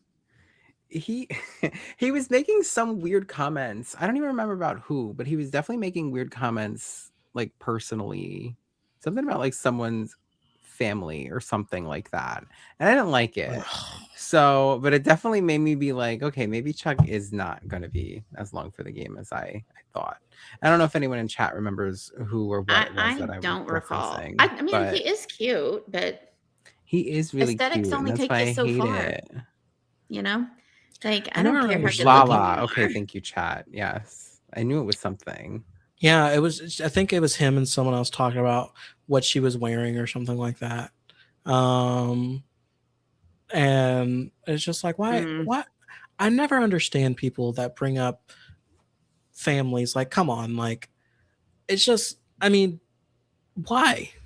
It's so easy, I feel like, to keep it to the game of like, or living situation. Like if someone is a bad roommate, that is totally like, that's inbounds. You can talk about like, let me think. Rubina. Leah would always complain that Rubina leaves her like tea glasses everywhere, like those little mugs. That is not an indictment on Rubina's character. And there's nothing further that like you could read into of like, well, she must be a bad person from that. And then it's like, yeah, there's game reasons to be like, you're crashing out, please stop. Like towards anyone. Like those, I feel like it's allowed. Second, it starts getting weirdly personal, like speculation of Angela and, well, she lives vicariously through these young women because she couldn't find love in high school. It's like, what are you talking about? You're writing fan fiction. You made that up. Like, she's been married to Chuck since she was like 16. Like, what are you talking? She's been in love, man. Like, what are you talking about? It's like, whenever it starts getting in that territory, it's like, it's truly jarring. I'm like, why are you talking about this? Like, talk about anything else. I agree. Like, and I just, it's icky. I don't like it. I don't like it when people do that. And it happens every season. And they talk about this. And like what Zach was saying, like bringing, it would be like if somebody were talking about like Rick Devon's kids inside the house, like negatively. Or using his children like against him in some sort of an argument or something like that. Like, what are you even doing? Don't talk about things outside of the house, inside of the house in that way. Like if you're getting to know people, obviously you talk about their kids, but you know what I mean? Like I hate it when that happens. Don't do that. It's just gross. And also I think you lack creativity if you have to resort to that. Zach, if you're on Survivor 54 and Nick doesn't pick you for a reward, what are you saying in the diary room? How are you getting back at him? Are you like saying that he should have his kids taken away and like all those things like Michelle said in BB10? I definitely am, even though Nick doesn't have any kids. No, his cats. No, I'm definitely no. I think my first one is going to be like swing. Yeah, on the beach. You should have your cat taken away. I'm going to say you should have a cat taken away. I'm going to cut off your hair when you're sleeping. Oh no, we would be fighting. That's diabolical, Zach. Skrillex cut back into the ocean after that comment. Like, Zach, are you a good swimmer? Because that feels like a death threat. If not. I've never drowned. I mean, I feel like okay. You know that day. He's keeping score. Yeah, I feel like a good indicator of a good swimmer is like, okay, you're in the water and you haven't drowned. So I feel like, you know, right. The bar is low. The bar is low. Hey, if you don't drown, I mean, you might as well be in the Olympics. You're a good swimmer. What? Best swimmers I can think of right now: Matt Klotz, Zack. It's like they're neck and neck. Yeah. They're neck and neck. And you know what they have in know? common? They have not drowned. So Exactly. the proof is Perfect. right there. 0 drowning incidents. So Exactly. Well, yeah. so we talked about all of the tea party, which well, no, I mean, it's been a lot. But I feel like we have to talk about the big elephant in the room, which is what happened last night, out of nowhere, mind you. I was watching the feeds, and then I just see Angela running up the stairs and corner Kamu in his HOH room, and it's like, Kamu, I'm sorry, but I just have to get this off my chest. This is too much. Drew has all those people in his corner. I'm sorry. I'm trying to calm myself down, but I had to tell you this. We can't trust him, Kamu. We can't trust him. He has all of that side. He is working everyone. We can't trust him. We just can't. You gotta grab And my he's like, little tails. he's going after the red corner. He's going what the he red said? corner. He said He's like, the red he corner. said that. And he's like, wait, no, yes, he said, no, sorry, I'm so tired. He didn't say red corner. He said, he just said he's going after the 3, and then he's like, who's the 3? She's like, Drew's after us. Drew has everyone in his corner. I cannot. This is when Zack texted in the middle of the night. Yes, I woke up to this text message. And I just want to remind everyone here, bring it back down to earth. The reason Drew's a very charismatic person, mind you. He is a good talker. He's one of the people, like, I relate this, not saying he's like Andy by any means, but Andy did this thing during his season where he would joke, us like, yeah, I'm gonna backdoor you, or like, yeah, I'm gonna put you on the block as a joke. He would do that constantly. And Drew's doing the same thing, and people know that it's a joke. And I feel like not many people can pull that off and people not side-eye it and everything. But I say all this because the crossovers were the people who told Drew to keep on talking to the other side to get more information. This is important to know.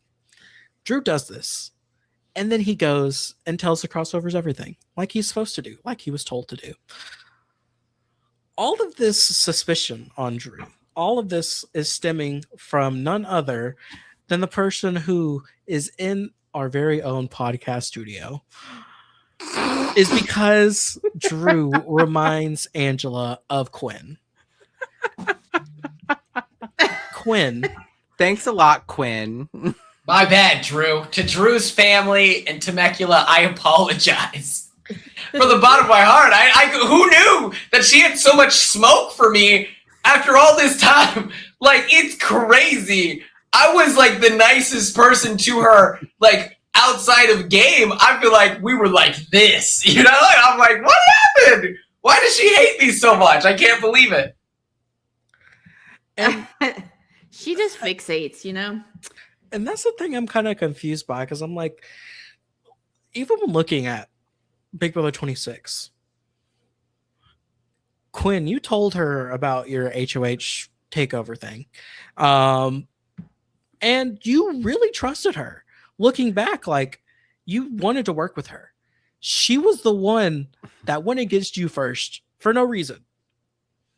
Quite literally. It's like so confusing because I look back and I told her this. I've told her this like in the jury house. I was like, I was prepared to be 60% loyal to you and the BB Guns because she was the most well-liked person in the house.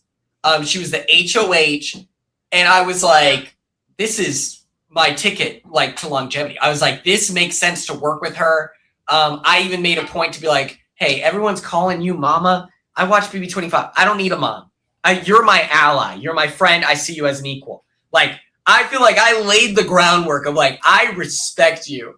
Next morning, she's saying I'm a bad actor. And I'm like, this is crazy. I was there for you, Angela, please. And it's so funny. She heard me say 60%. She goes, I knew it. And I was like, Angela, that's a good amount of loyalty for someone you met on date 3. I was like, I was ready to like be some shooters. And she blew it up. And then she was upset that then like, and I held on, like into like week 2 before that, what is called Code Tower Power Veto. Mm-hmm. She's bawling her eyes out. I did her bow tie for her and gave her the pep talk of her life. And then I leave it. And then she's like, I can't wait to take out Drew in Big Brother 28 because he is cut from the same cloth as Quinn. It makes no sense to me. I'm like, I'm thankful that I didn't see her on like an all-star season because it's so obvious that she would not have been able to look past it. I would have been like, you know, conspiring against her for sure from the very start. But it's great to know that like she would have been doing the same. Mm-hmm. And that's the thing that still gets me. It's like, I don't know. I don't know. I don't know how much reflecting she looks back on from Big Brother 26. Clearly, like she did retain the. She did Quinn retain is in the house with her now. Yeah, she retained the Chelsea of it, I guess, but she didn't retain. Just like, okay, Angela, let's think about how your HOH went and why the trajectory in your game was so tough in Big Brother 26. And I feel like it all resonates to how she received information and how she used it. Because Quinn, if you have someone like Quinn who's telling you about this power, it's like, what reason does Quinn have to tell you this besides the fact that he wants to work with you? I feel like there's no other reason. So in my thinking, if you're thinking like, hey, I'm Angela for a second. Okay. I thought, this super fan was wanting to work with me and I went against him. And it turns out he did want to work with me. So I should have turned against him. New season. The super fan wants to work with her. Oh, I don't trust that. That he doesn't want to work with me. He has too many pots in the stove, or I don't know. Pots. I don't know. Too many. I like whatever it, the yeah. stove is. Sure, Zach. I mean, there's too many cooks in the kitchen. Great analogy. And it's just like too many. Too many pots on the stove. I'm gonna use that from now on. And wait, I have to write that down in my Zack lexicon book. And it's just like, you're repeating the same things that you did on your last season. It's like Drew is telling you all this stuff and you're isolating him for no reason, mind you. The only reason why even Drew and Barrett are even still remotely trusting Angela and Dee is because of Devon's, which is very surprising. Like, I did not think those words were going to come out of my mouth. And I'm just like, what are we doing here? Like, we lost the plot. I don't know. Apparently, Drew murdered her whole family and is going to take her firstborn child because Drew is just not gonna forgive her. Listen, Quinn told her 60%, and to me, if you're like, if you're first in the house and somebody's telling you 60%, like Quinn said, like that's quite a bit for somebody that you just met, but she doesn't look at it that way. To me, I'd be like 60%. We can build on that. Like, I'll take it. We can build on that. I'm going to get you to 100%. And I would too. Like, not a problem. Well, now I don't trust you because you said 100%. Because why are you telling me this? You're telling everyone. No, but listen, she looks at it like 60%. Why do you not trust me more than that? That's no. So she doesn't want to build on that. She's like, no, you should just automatically give me 100%. We're not going to build on the 60%. When to me, it makes more sense to try to cultivate a relationship that you already have this much of a percentage at the very beginning of the game. I mean, if we're like in the last week of the game and you're telling me 60%, then I'd be like, well, okay, goodbye. It was nice to know you. But at the beginning, come on. Mm-hmm. That's crazy to me. The way she analyzes like information is very confusing. Like, it's very funny. She thought that Joseph and I, when we tell her about the collective, which is the group of people that she said she wanted to work with, and she was like emotionally distressed because she felt like she blew up her game by winning the first HOH. And so me and Joseph were like, hey, we'll go talk to them and like we can figure this out. We tell her all this. In reflecting, Angela shared that she thought that Matt sent us to like trick her into being in this alliance that didn't include him. And then it's really funny because I had like Joseph left the room. I was like, I'm going to stay with Angela and talk to her a little bit more. And then I clued her in after that saying like, hey, Matt, like, don't stop feeling guilty that you like made that showmance joke to Matt. He's like telling people that he's letting you feel guilty about it. Like he's an asshole. Don't let him make you feel bad. And so it's so funny that she took those two things and left it with being, they are in Matt Hardiman's pocket. They are getting played. They're foot soldiers. So like, while it is like frustrating as a player and it's like, I feel for Drew, I do appreciate it as a viewer of like, yeah, let's just see how it plays out because you never can predict how she'll react. And that's the beauty of Angela. And that's why we appreciate her. You know, it's so fun thinking like me and Joseph and like, we will text about the game and be like, isn't it crazy that happened? And it's like, yeah, like just any week you could zoom in and be like, I don't know why people's reactions were that, but it made for a good product, I guess. Like, sure. It worked out in the end, right? Well, not worked out. That's probably a bad for way Chelsea. of Yeah. Yeah, exactly. For only one person. Yeah. I mean, Angela's going to Angela, as we always say every week here. Yeah. So I agree, though. It's good TV. I mean, I think it sucks for Drew. And that's kind of why I'm hoping Barrett kind of like slowly backs away. But I don't know if I see that happening anytime soon.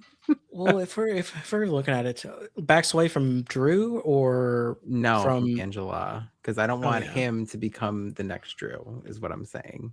Like, which I still don't understand. I mean, it is good TV, but it's also like, what do you have to show her? Like, I don't know what. I guess you just have to be Leah. Leah was the only person that she even trusted. I think Leah like my whole life too. Like, yeah, part of Leah's like she didn't have anything going for her, and so it's like almost you have to be at rock bottom too for Angela to be like, I'm taking you in, because she also thought Chemo. She was deathly loyal to Chemo, which made no sense in the game. And she would have taken him to the final two and like lost for sure. But like, she has to feel like she's doing something for you. You can't be the one to water her like roots. She has to feel like she's in control. And so like, I know I heard Morgan's analysis preseason of like, you know, you just have to be able to talk to Angela. And I'm like, there are no soft skills that you can have to be able to like kennel like the paranoia. You just have to let her believe that you have no clue what's going on and that she's doing something for you. Like Mallory, she's not scared of Mallory. Mallory is talking about taking down the icons, but she's not scared of Mallory because she was the shoulder to cry on for her. And so I think like if we're going to play a game of cat and mouse with Angela, Barrett needs to like come off as like super fan that is just grateful to get to talk to Angela, and then he can build off that. And I think he's doing a good job right now of like being the non-threatening whatever. But if she sees him socializing with others, that's when he's going to be in a little bit of danger, because even week 2, I'm connecting with people and I'm still like, Angela knows about my power, so I'm going to be really chill with her. She sees that and she's like, you're going to leave me. And I'm like, no, I'm actually tethered to you by this knowledge of our power, actually. Right. But I'm like assuring her that I'm not going to leave her. And she couldn't believe it, even though I had an incentive to stay with her in like the power. And so it's like, she just has to view Barrett as this sweet, small being that isn't 6'6" with a really cool mustache. Like, that's what, if he could start working on being smaller to like trick her, that would be great. Yeah, just shrink yourself, Barrett. He'll just cut off his shins. Yeah. Yeah. He could just walk around on his knees. Yeah. Anything like that. Well, I guess. told him that that's what he should do. It's like, otherwise, nobody's ever going to see your Listen face. to You should be Roxie. shown from like the chest down. Like And you have to walk around on your knees in the house.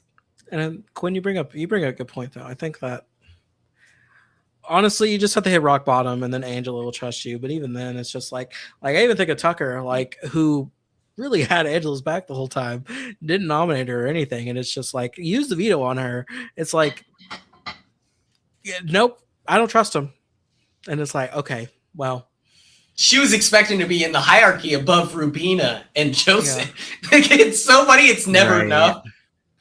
Speaking of Barrett's chest, you guys are his friends. Did you know he had such a hairy chest? I'm watching at home. I'm like, this guy is a man. I can't believe it. Is there like our reality lake days? Like, what were you all aware of this? Cannot. Quinn, I have never seen Barrett shirtless ever before he stepped foot on that damn show. Like, ever. And I have wanted him And to now put on a it's shirt like- every single day since then. Yeah. He's been doesn't own shirtless shirts. more in the house than he has been anywhere else in his entire life. I feel like I mean this in the nicest way. He usually is such a prude. So I'm He's like so kinda easy shocked. to embarrass too. Yeah. Oh my gosh. Yeah, I'm like kind of shocked. Like, No, I have seen him without his shirt on, but I have also known him 24 years or something like that. So it's bound to happen at some point. He was best friends with my oldest kid. They lived together. Like, I've known him for a long time. So we've been Has he swimming always together. worn bandanas in this way? I know the curls are a new thing. Has he always been a Barrett bandana oh yeah, ambassador? He always does. Not like, you know how he wears the pink one? Not like that. I've never seen that before, but He usually wears it like this. yeah, like, he'll wear it like that, but and he wears a lot of hats. Yeah. But yeah. he does wear a lot of this hats. is a new, and I will tell you that every single day on the feeds, I'm like, Barrett, put a shirt on. Yes. Barrett, Literally, please. me too. He's gonna catch a cold. It's cold in there. Well, preseason, whenever we were reviewing all the castmates, we're like, Common is the first person who is taking up a photo or a house guest photo without a shirt on, and we're like, he's gonna need shirts. We didn't know it was gonna be Barrett that needed shirts. Yeah, Roxy who told knew him to that pack a Barrett bunch of was the one socks. with lost luggage. Like, Roxy told him to pack a bunch of socks, but apparently she That I is know. smart. Cam I said- Sullivan Brown of my season had like 6 pairs of socks total. And I What? gave him one of my socks because I was like, I felt so bad. And I had these like really nice soft socks. And I was like, I want you to have these. As I'm like gonna die, I was like, just wear these, please. Like new socks, like in please. your will. Yeah. I bequeath my socks to you. also vote for me to stay. Yeah. Also, Yeah. if you're not busy later, my safety would be great. Exactly. I would give you these socks in exchange for your vote, please. If we were to Honestly. reshuffle this cast here and we get a different Big Brother, I guess they're calling icon, and instead of 2, just 1 Survivor icon, knowing what you know about Barrett, which Big Brother player would you want to see? Is it Izzy? I know he mentioned Izzy preseason. Mhm. And then Survivor, who would you want in the house with Barrett? I say either Izzy or Eric Stein. Oh, I love Um, Eric Stein. Eric was a good one. Uh, Survivor. Survivor's hard. Genevieve. When I say Genevieve. Guinevere. Good picks. Survivor's hard, Quinn, because he's not watched much. Like, we no. forced him to watch 50 to cover it for this podcast, or else he would have no idea who Dee and Devins were, which is kind of funny looking back. Like, Which is also That is something crazy. I feel like I always have to reiterate this with people. It's like, because people automatically assume because he's a super fan of Big Brother that he's a super fan of Survivor, which is not the case. I was the same way. So this is yeah. like really funny to hear. Please tell me Like more. he dives into feeds and stuff. The reason why he doesn't like Survivor is because there's no live feeds. So Yeah, because it gets he too doesn't really. edited. Yeah, he doesn't trust the edited stuff. But mind you, I mean, I can't blame him. I'm just so invested, and I fell in love with Survivor for Big Brother. So he's not that big of a fan. He didn't know Dee and Devins before January of this year. So That's it. Yeah, that's true. the only I feel like Angela's really well, Devins too, because he actually talks game with him, but he doesn't really have that much loyalty that he wants to have with Dee and with them. The only reason why is because he's seen these shows, and we even talked about this, like if we ever got on the show and stuff, like he's like, if there are vets on there, he has to work with them because America is going to be voting that way. It doesn't matter. Well, it doesn't make sense to not work with them. Yeah, at least for the beginning. I don't think that he'll stick with them. Like I don't think he's gonna go to the final 3 with Dee and Devins. Like I don't think he's that like. No, loyal absolutely like not. That. So to answer your question though, Quinn, I would pick Brittany Haynes because I feel like him and Brittany would love each other. Like they would really hit it off, and I could see them really talking crap about each other together.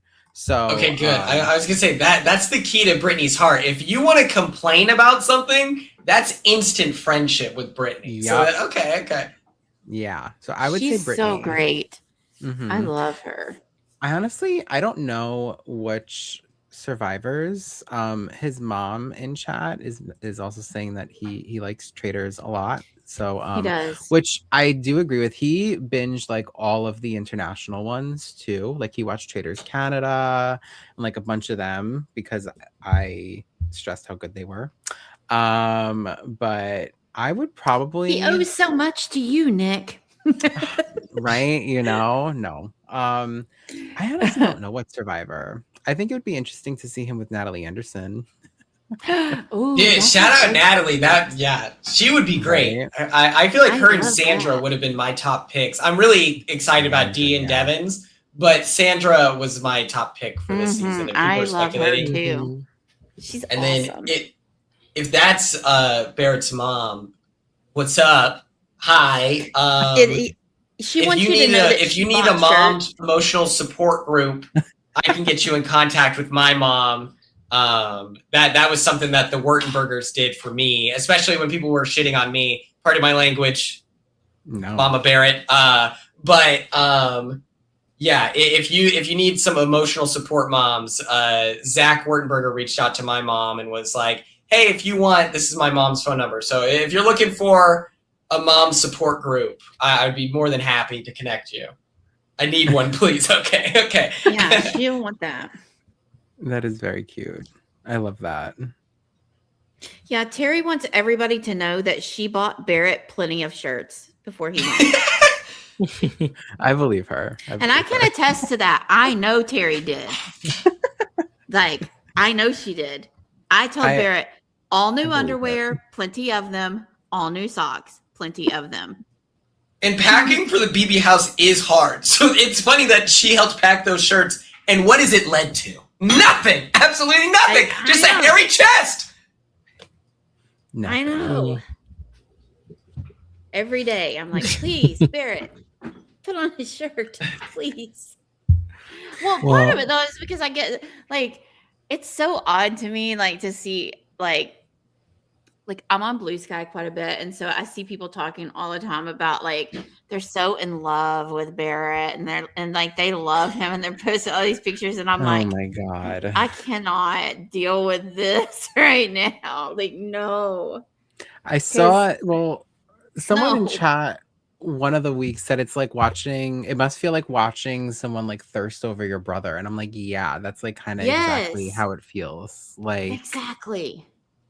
It's the best part. I think that's the best part of being on the show. When he gets out and sees all the Barrett fan cams made by the loyal bumpkins at home, he's gonna be so excited. If he's ever gonna need a pick me up, he's gonna be able to just look up Barrett BB28, and it's gonna be playing "Girl So Confusing." If when he gets a partner in the future, she's gonna have them saved on their phone, just like my girlfriend has all the Quinn fan cams on her phone. Because it's just this is doing, this is work, all right. It's great. See, that's the thing is like I see him like scroll by, and there's like a part of me that is like, oh no, but part of me is like I love that people love him. Like that part makes me so happy. But I'm like, ugh, I don't want to talk about. No. You're like, he's actually really emotionally intelligent and has a brain too. All right, he's not just 6'6" and employed. Come on. Yeah. He doesn't just work on jumbotrons, people. Come on. He's more than the hairy chest. Come on, people.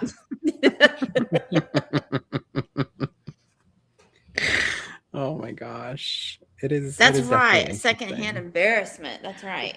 Quinn, what is something that you wished someone did for you when you got home or off the show or something like that?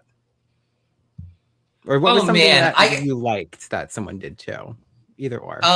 Something that I really appreciated. My friend Maya ran my social media, and they did a good job of like bookmarking things on Twitter and stuff like that. Like people being very complimentary and stuff, and like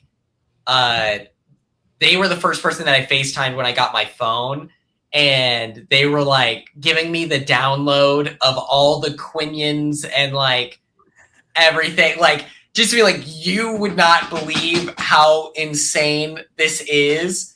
So I would say like save all the like complimentary tweets. If there's a live feed clip that you really like, don't assume it's going to be there in a year, because like Twitter accounts get deleted. People leave Twitter, delete their accounts, and go to Blue Sky. And now it's like, oh man, all those like videos that I saw, like definitely work on like saving stuff. And then I don't know how critical. I know some people on Twitter are impatient with him, but depending on how critical people are in the podcast space, my friend straight up told me, hey, don't watch any podcasts about yourself. People aren't nice. Like they weren't patient and they said you were dumb. So, and like not in a fun way. And so like that to me was like, hey, I hear you. I now know, have my guard up.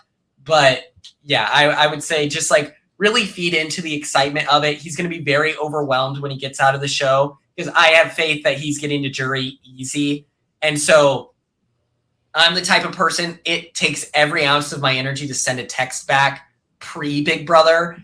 And so he's going to have so many people reaching out, and so many people are going to be so proud of him. And they should be. I would say just give him a lot of patience.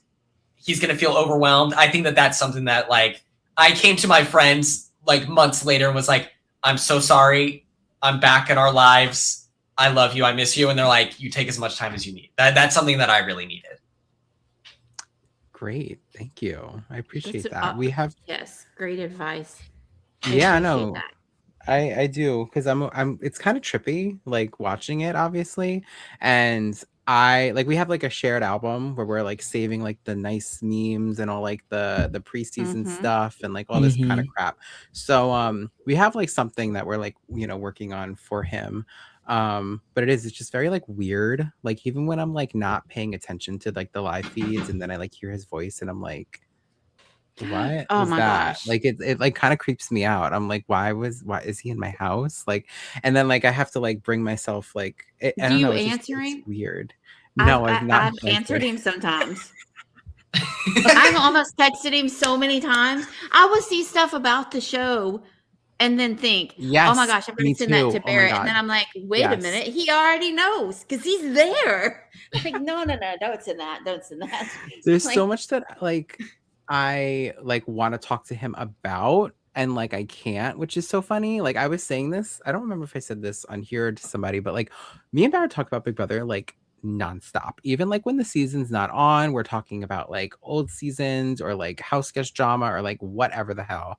It's like it is incredible how much we talk about the show, and to have like an entire season going on and like I have not talked to you since June. It's like really weird. So it's such a trippy experience. It really is.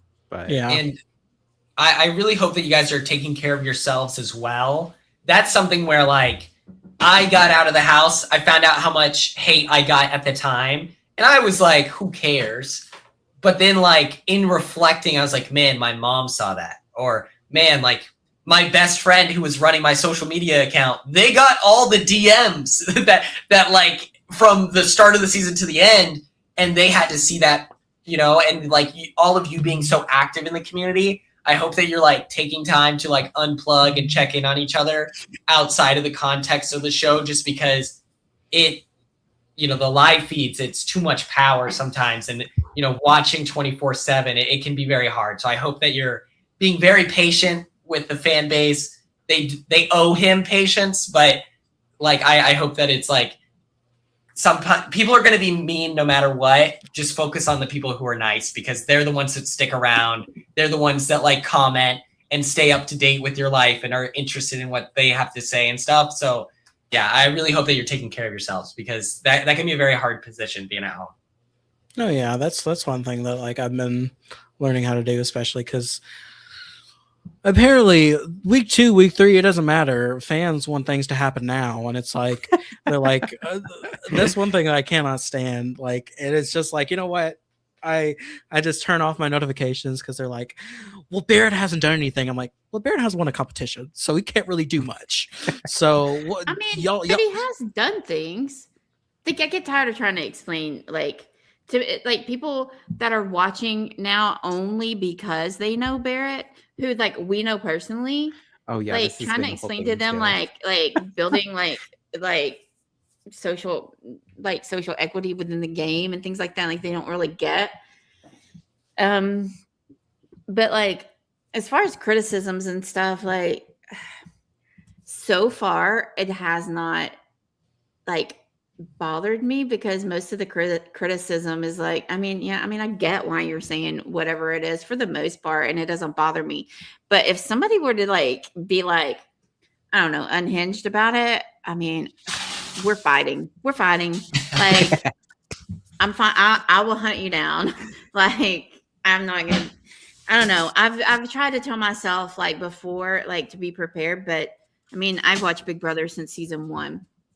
And so I am very well aware of how the toxicity that just permeates this entire show sometimes. And so I'm like, I try to be prepared, but, you know, you never know. Sometimes somebody will say something and it's like, really? Come on now. So I don't know. So far, so good, but I try to stay aware of the fact that, I mean, I just went into it knowing, like, look, everybody, and I've said this before on here, everybody is not going to like Barrett. And guess what? Barrett doesn't like everybody. So it works out. It's fine. That's the way the world works. Alf. Sorry. Oh, yes. This is my girlfriend's Alf poster here. She's much cooler than I am. I can't stolen valor this. I can't. I thought you were looking at the comment. I thought you were looking at the comments, awesome. Like Alf. I'm like, Alf's in the comments? I know. I was like, who's Alf in He's the a comments? mystery house guest. Yeah. Yeah, I wish. Which speaking what a twist that would be. Alf one of in the house. One of the questions that I saw, though, was speaking of people that Barrett's not going to like. Who do we think Barrett's allegiances really lies with? Currently, I think the only person Drew? That he really is riding with is Drew. Like, I saw earlier, by the way, that Dee had made a comment about how Barrett doesn't hug her anymore. Do you guys know what I'm talking about? Yes, I do. No. So it was last night. It was right. We also did talk about this, but Angela cornered Devins in the bathroom. After Devins just woke up, mind you, and Devins is like, or Angela's like, if anyone says anything about a crossover, about a cross, about an over, you know nothing. You know nothing at all. Deny, lie.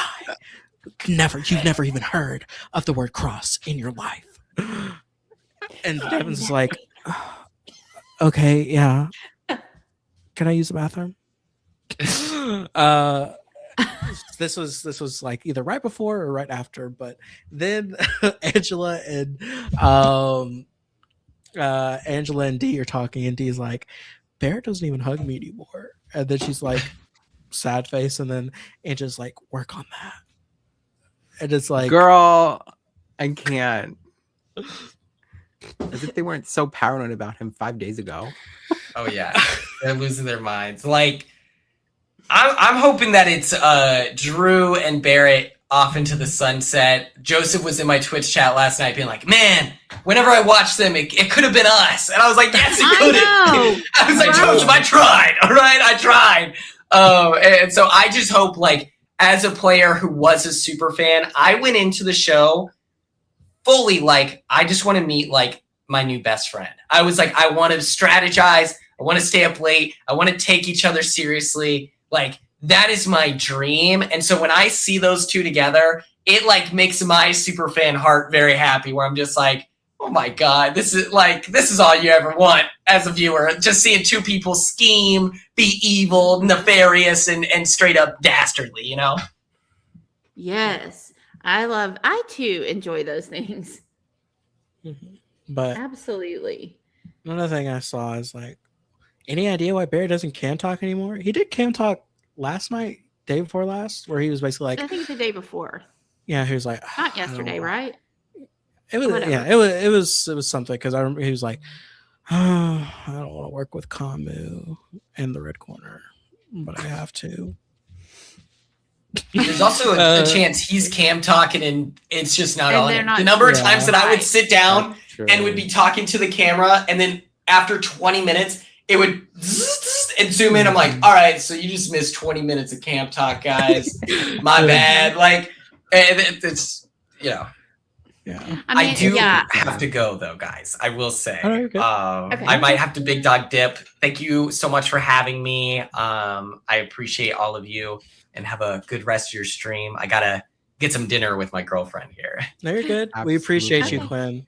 Thank you guys so Anytime, much. join Keep in, up the good you're work. welcome. And if you need anything, please do not hesitate to reach out, of course. Yes, and Okay. and y'all, everyone, make sure to follow Quinn. What are your handles again? For Twitch and I believe that we will Quinn on Instagram and TikTok, and then every now and Quinn on twitch.tv. So Yes. check me out. he does gamings and all that stuff. Really great fun. Everyone follow I him. talk a lot about reality Yeah. TV. He American does. Gladiator last night, did a stream about Mhm. that. But Mhm. thank you all so much. This has been delightful, and I hope everyone has a good night. You too. Bye, See you, Quinn. Quinn. Hi, Quinn. Bye. Is there anything Yeah. else that happened on the streams? Wait, how you writing out the plan to say? I was gonna. Yeah, we didn't talk about that. this yet. I wish that he hadn't done it, but I understand why he did. We're privy to information that he's not privy to. Yeah. And I So also feel like go ahead. I feel like it's good for him to tell them, because they're gonna find out eventually. And It is it's- right. That's a good point too. especially with all the suspicions and stuff, it's better. It works out for everyone else to blindside everyone, mind you, but it does not work out for Barrett if they blindside them. So Right. I feel like I feel like they still have the capabilities to make the move if they do it. Yeah. But it's also like it makes complete sense why he told them. I think the way I see it is that if he doesn't tell D, so first of all, his conversation with Drew, you can correct me if my timeline is wrong here, right? So like he has this conversation with Drew where Drew's like kind of like, I don't want to do that. So then Barrett has the conversation with D where he kind of like says about all of it, you know, he leaks the whole thing to D essentially. I think he leaves it to D before he talks to Drew. Before he So- talks to Drew. Okay. Well, either way, the way I see it is that regardless of if the vote is happening or isn't happening, Dee's going to find out by whether that's from Barrett or from somebody else, somebody telling Devin, someone telling Angela, someone telling somebody that is going to get it back to D. I think that it is way better for Barrett to tell D by himself because it's like strengthening their rapport, and like we've seen how much D is like already distrusting him. So I think that it's repairing that for sure, and it's Mhm. better to come from him than somebody else. Like just because he's snitched on the plan doesn't necessarily mean the plan can't happen still. Right. It's I think just he's that trying to D won't bring be her blindsided. into the plan. Like, Yes, that was how he's I read not it saying, too. hey, this is the plan. We can't let it happen. Yes. He's saying, hey, this is the plan. Get on board. Yes. Not realizing that they're not necessarily on the same page right now. But I do think I agree with what you're saying. Like, ultimately, I think it's a good thing. Like, it's going to be good for him in the long run to have done that as opposed to have not doing Yes. that, But I also wonder if her comment about Barrett not hugging her anymore, like I know there's been some distrust there, and mainly from the paranoia spawned by Angela, that Dee wholeheartedly and enthusiastically jumps into. Like, she's on board with the whole paranoia train for sure. Like, at this point, she's driving it at times. They're Yeah. taking turns. Choo choo. But They she, are. like, I wonder though if her comment like that about not getting hugs from him anymore has anything to do with, like, is it I'm paranoid because he's no longer doing this, or is it I miss him hugging me and I was paranoid about him, but look, he told me this plan. Like, Yeah. did this factor in at all? I don't really know the answer to that, but Mhm. That's a interesting good point. nonetheless. I agree with that. And something else, when he had that conversation with D, he said to D, I don't know how we will vote this week. It's not like he said it to D and was just like, we have to vote out Jason. Like it was Right. so I agree, Roxy. It felt like he was trying to bring D in on board with whatever it is that he wants to do this week, whether that's vote with them or vote against them. He doesn't want to blindside D. That is what I got out of that conversation, because D is going to find out about this, whether it's when it happens, before it happens, whatever. But I don't think him telling D just automatically is like, well, it's flushed down the toilet and it's not happening. I don't see it like that. Right. I really don't. Agree. I agree. Ultimately, I think it would be interesting. I don't know. Oh, look, that's exactly what I was fixing to talk about. I was going to say, I don't know Thank you, exactly Koopa when Troopa. they're going to turn. It needs to be sooner rather than later, because I wouldn't typically say that, but because of the position that Drew is in. Yeah. And, just because of the relationship that he has with Drew, and in the fact that their games are somewhat parallel in terms of the way that the crossovers see them. Like, it needs to happen sooner rather than later because of that.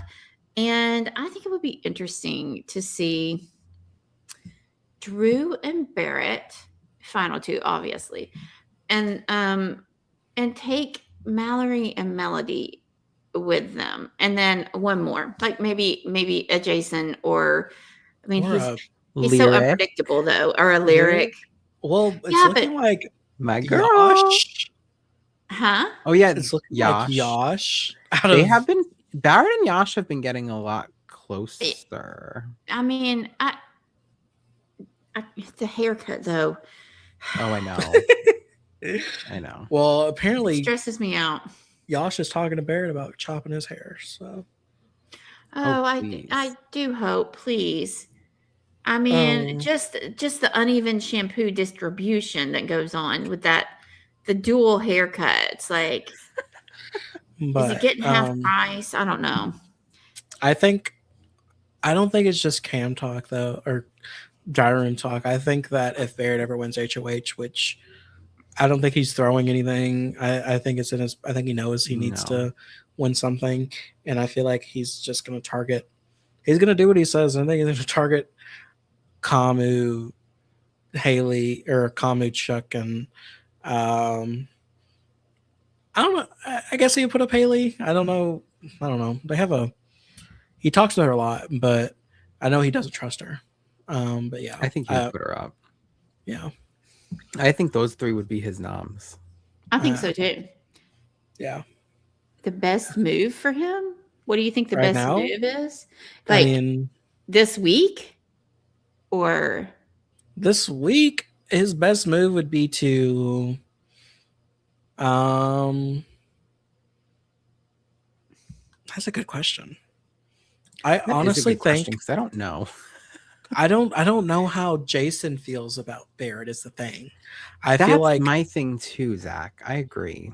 because like I obviously Mallory and somewhat Melody are wanting to work with Barrett, but I don't know. I know that freaking what is happening? Are you having a medical event? no, there's a fly. I was trying to ignore it, but I could see it on the thing. Um uh I just don't I know obviously we know Jason's target is going to be the right corner and then the vets, but I don't know where Barrett falls into the longevity, especially if there's what's going to happen, I guess. Yeah. I feel like Barrett's best course is to for sure keep Mallory. But I just don't know about Latrice because I don't know how Latrice feels about Barrett. So I feel like Well, I think that she really likes him a lot. As far as loyalty, I think he could easily have her loyalty if he just needs to put in a little work there, and propose that. I think he could have her loyalty. How much of an asset would she be to his game, though? I don't know, because I personally, I love her, but I don't think she knows how to play this game or what this game is about. Like, I'm not seeing that from her, like gameplay, really. Like, Yeah. she's building a lot of personal relationships, which is good, but there's no strategizing or the alliance that she thought she had, she did not. And so, at least not to the extent that she thought. So I don't know.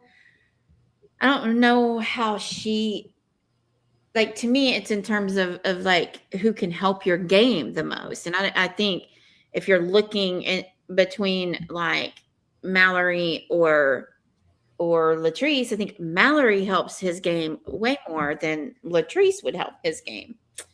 And we already know that he's got loyalty, at least a modicum of loyalty from Mallory. She's quite smitten with him. Yeah. So I think the ranking would go 1 is keep, 3 is go.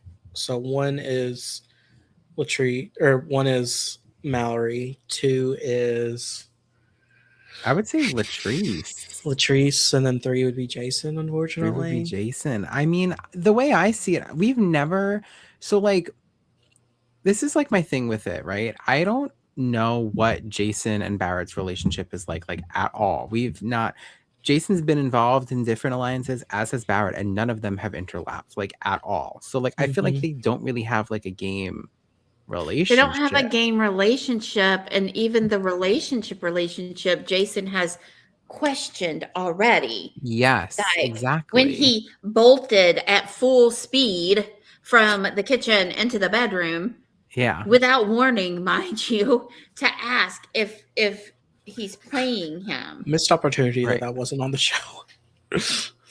Yeah, it was. And so, yeah, exactly. This is another thing that should have made the show. But I do think that he could build something with Jason, because Jason does essentially needs to build with people. It's just that my reservation with him is that Jason is somewhat, not even somewhat, he's all of the Watts. Every Watt that you could have is Jason. Volatile and unpredictable. And that is a scary person to put to align with fully, because on one hand, I guess that's somebody in front of you, but on the other hand, it's like you cannot control him.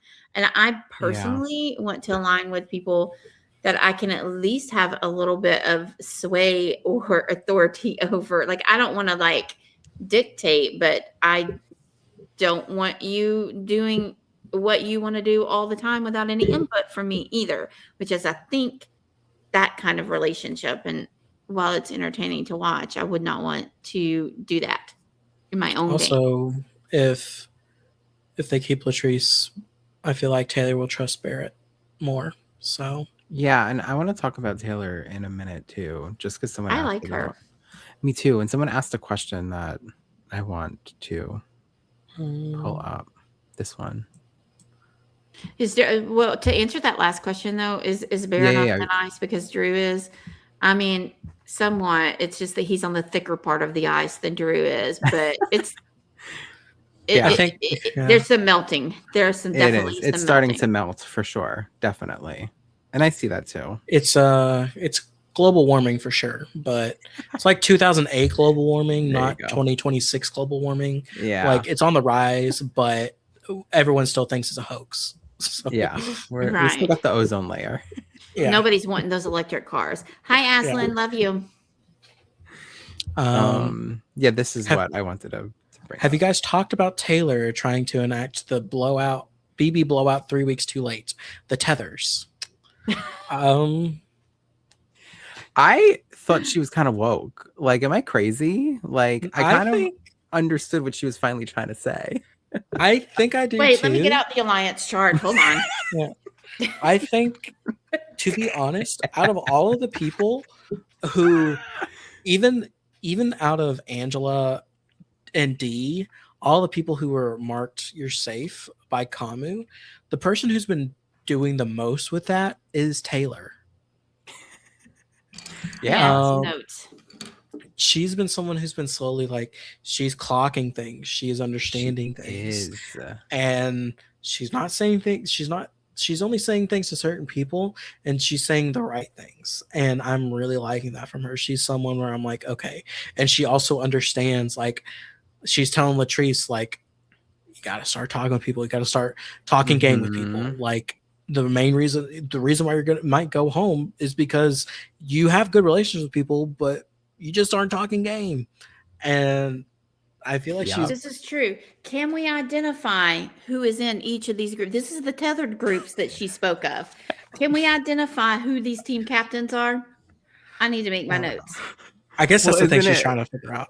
I can't wait until she gets out of the house, because I'm gonna be like, Taylor, help me. I've drawn the picture. I still don't understand. I don't know if I can play with her. She's got all of those candies laid out, and I'm like, well, which group did where the red ones go? The yellow, like, help, Taylor. Something else I want to point out is anyone targeting her? No, no. Which is not targeting. Mentioning that you could put her on a block, she could be a pawn. Like, expendable to people. Yes, sure. But a target, no. And they better look out, because she's smart. She's so smart that I can't even figure out this chart. I don't know what's happening, but she's got it. She just doesn't know how to articulate it in a way. She can't dumb it down enough. Yeah, that's the problem. I need you to talk to me like I am in grade school. One of your students, maybe. Explain it to, get a chalkboard out. I don't understand, but I think she's smart. She's pretty smart. She's so observant, and I just really wanted to give her her flowers this week, because this week I really saw it, especially when they had out the M&Ms and everything in the room. I was like, wait a minute, why is she like clocking who is close with who correctly? Like, she's very much more aware than I was under the impression of. And I feel like this week really showed it to me. And I definitely think that she is someone to watch out for. So I do just want to give Taylor her flowers. They're going to overlook her. Like, 100%. I think the same thing, honestly, And I actually do mean low key this time sometimes, but I really mean high key when I say low key. I mean actually low key. I do think this about Lyric too. Like Yes. they better look out because Lyric is Period. so much more with it than they think she is. They think they Yep. can control her, and she says, "Not so fast." And I like that. I like that. So I love that You know? she came out like first of all, I love that she voted out Rome. We didn't even say that earlier, but I thought that was fucking iconic, first of all. And Right? then Like Lisa in season whatever that was. Was it 3, 4, something like that? I don't Season know. 3. yeah, 3. Yeah, and then for her to come out right at the after the eviction and be like, I voted him out, just so everyone's aware. I was like, yes, Mhm. Lyric. Make them look at Yep. somebody else. Don't let them pin that vote on you. Like, I feel like it's gonna. she's I a feel smart like- cookie. That's my girl. And Yes. also, yeah, I feel like she's even I'm gonna whenever you're let my looking at cat up in the the room. even looking at the perception, like she has no reason to lie about it either. Because if she wanted to, I mean, they would, but I feel like they would make sense. They would be like, oh well, of course you voted to keep Rome because Well, right. And Yeah. but I don't think that Taylor did it for that reason. I don't is the either. thing. I Like, think she just didn't want to vote with the House, which I thought, well, I mean, that's great.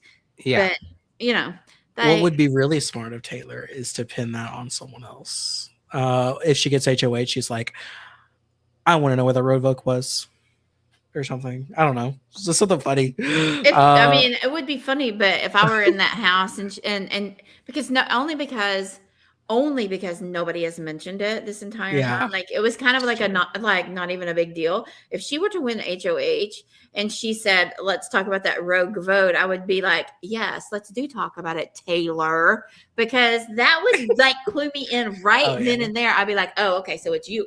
So it's Yeah. you, and you don't like that it didn't get enough attention, so you want to bring it up. Oh, okay. I see you, Taylor. That's exactly what I would think because I know me. I know me better than you do because I'm me. That's mine. Which I'm fine with. I mean, I feel like because a part of me, whenever she was doing it, I was like, oh wait, did I miss something? Is the vote split actually going to happen? Right? And then they didn't even go to commercial break, and I'm just like, oh, okay, I guess she's just I love doing that it. she was I the know. first one to vote too. Yeah. Didn't even It's give like- us time to freak out about it during a commercial break. She's like, I vote to evict. Who was Rom up against? Can we talk about Madeline. Barrett's shout out actually? Yes, Oh, yeah. wait, you just reminded me because I have to give a shout out to Ruthie. So shout out Ruthie. Oh, okay. Why? Who's Hi, Ruthie? Ruthie. Because I messaged her afterwards and I was just like, oh my gosh, like queen of shout outs. And she was like, yeah, but I didn't get an R reality shout out yet. So Oh, that Ruthie. Okay. yeah. Well, I think like his what did he say? Like shout out to my 1 second. cribs at the dog or something. It's like he said it Cribs at the backwards, whatever it boy. was, like intentionally so. Cribs at the boys or whatever it was. Yeah, and I thought it was so funny. So funny. I thought it was hilarious too. Wait, and did he shout like was that last week shouted out- whenever he shouted out? Am I dreaming this? Did he shout out Ansel? I think That was last. No, that was so. Yeah, that was this week. sweet. Yeah. Okay, And he shout shouted out out Nathan. Time to Ansel crawl in bed and with Rick Devins. Nathan. I heard Ansel, Nathan, Ruthie. I don't remember who else. shout out to all my cribs at the boys. So funny. So funny to me. good. So funny. I died. Big brother! Take the buttons away from Zack right now. No, you need to leave Zach immediately. Straight. Shut down. But yes, that was funny. King of hypocrisy. I hate. I would never shout out. I would never never go in shout there out. and do any shout I'd outs do ever. I'm that. probably not going to do any shout outs. And you know who I'm definitely not going to shout out? Any of the people who I co-host a Big Brother podcast with. I know. Like, I Right. can't believe none of us have been spoken about yet at all. I find that kind of funny. Excuse I me? hate that. He's gonna get a lashing. Don't from worry. I've got a list. I'm like Santa. I'm checking it twice, and you are not on the good list. I'm just gonna let Especially, you know. mind you, whatever. I'm glad they didn't he didn't bring us up at that point. But whenever he was like, whenever they were talking about podcasts to talk about or podcasts to watch. Oh my god! Oh, yeah. And then I know. I was like, I know he's sweating. You Like, can just see it yeah. on his face sometimes too. He's you like, know, oh my gosh, he's like that internal panic. Like Yeah. Barrett's subtitles are like on and the volume's all the way up. Like he cannot, like his face is just kills Mhm. me. he was So he's funny. like he's gonna be like, I know this one podcast that's really cool. That's kind of like no one really talks about our reality. They used to be called Julie's Chin, and they chased down someone once. would never. B Bean, actually, I don't really care if he shouts me out or not. It really doesn't matter. I was just kidding. I was Yeah, no. absolutely kidding. I'm totally being like sarcastic. Just kidding. Okay. Actually, I want him to say the Queen, Roxie Hopman. Mhm. Is that too much to ask? Shout out the lovely Roxie Hopman. To the lovely Roxie Hopman, the queen of all queens. I'm still waiting for Roxie the _Hotman. Actually, my dream thing would be if Exactly. he's talking to Julie. He's like, Julie, say the thing you always say. Exactly. he might. Yeah, Yeah. he hasn't the chat hasn't even been shouted out. That's really know. rude. You know What if what? he's like, shout out to the chat? I can take Oh my it God, if he he doesn't shout me should. out, but to leave you out, unacceptable.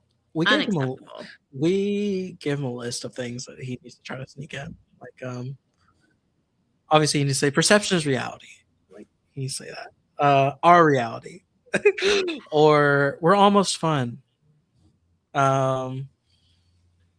Keep Yeah. keep what? Keep your hopes down and fears up. Mhm. Keep your hopes down and your fears up. That's how you got to be. You got to keep your hopes down, because if you keep your hopes up, you're just going to be disappointed. Keep those hopes Mhm. down. That way you'll exceed expectations, and that's way better. I'm just saying. Well, Keep those hopes down. Let's see. Didn't he start this podcast? You would think he'd be self-serving. Yeah, but I mean, he did. I would like to say that I've been here since the beginning. Yeah, that's Instrumental. I'm just kidding. well, to be fair, he wouldn't do this unless Roxy said yes. So Yeah, Wait, what? like you're the reason why like this is here. because he That said is he wouldn't true. do it unless you did it, right? Yeah, that is true. I thought you were meaning like he wouldn't be like do the show unless I did the podcast. I was like, I don't Yeah. recall any. Yeah, what? he said that. He said Yeah, Oh, he did that's not. exactly what he said. It was in his contract, actually. that with CBS. Yeah. He sent his writer over, and that was in it. Yeah. He said, "I want all green M&Ms, and for Roxie to be back on the podcast. She's been gone too long." We're all saying, And Which they were I went "Calm down, back. Barrett. It's only been 2 seasons. Give Which her a I break." went back. You were only gone for a season. You podcasted over 26. I don't know why I thought you didn't. No, I didn't. Yes, you Yes, did. Oh yeah, I did podcast 26. I did.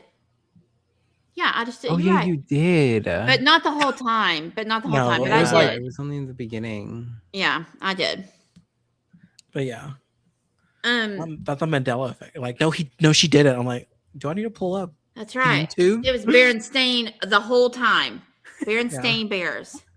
Okay, you can't convince me otherwise. Just kidding. Well, before we close out, does anyone have any questions? Any more questions Yeah. for me specifically? Also, shout out Big Bro Junkie. I'm They so happy have they that- got their account back. Yeah. Me too. For anyone listening, so we still have the tool shed and then the core 6, which is without Baird and Drew. Okay. We still have the survivor duo, the core 3 of the red corner, and then Chuck and Haley have a final two. And then we have the Littles, the Littles. What's Littles? Trio? Pardon, what? The I was reading chat. I'm sorry. Very good. Is that a typo? I don't know. Trio, whatever. And the trio that wasn't a trio, but it is now, of The not a Melody, trio trio. Lyric, Mallory. Trio adjacent. Yeah. But then we have another trio, which we didn't talk about, but of Kamu, Devins, and Taylor, which is Right. kind of came out of nowhere. That is just such an odd. I could have never picked that out, that was going to happen. What? Yeah, no. Oh, the Littles trio. Okay. And then the Dapper Dans of Yash, Devins, It's just a Barrett, fancy and way Drew. to say little. Little. Okay. Yeah. Which Yash is really all in on this. Like he trusts those people, the other people. Because Yash finally got an alliance. That's why. Yash hasn't been involved Just in think anything. how many more he could have if he cut that hair. Yeah. Like, imagine he shaves his hair and he comes out of the bathroom and everybody is just all, because this house loves to line up. They're all in the line and they're like, pick me. Can I have it? Align with me? And he just has his choice. He immediately joins every alliance in the house as soon as he cuts his hair. It's going to happen. Still have the crossovers. Which Sarah said they became the Giggle Girls. Okay. They are the Giggle Girls. It's kind of funny.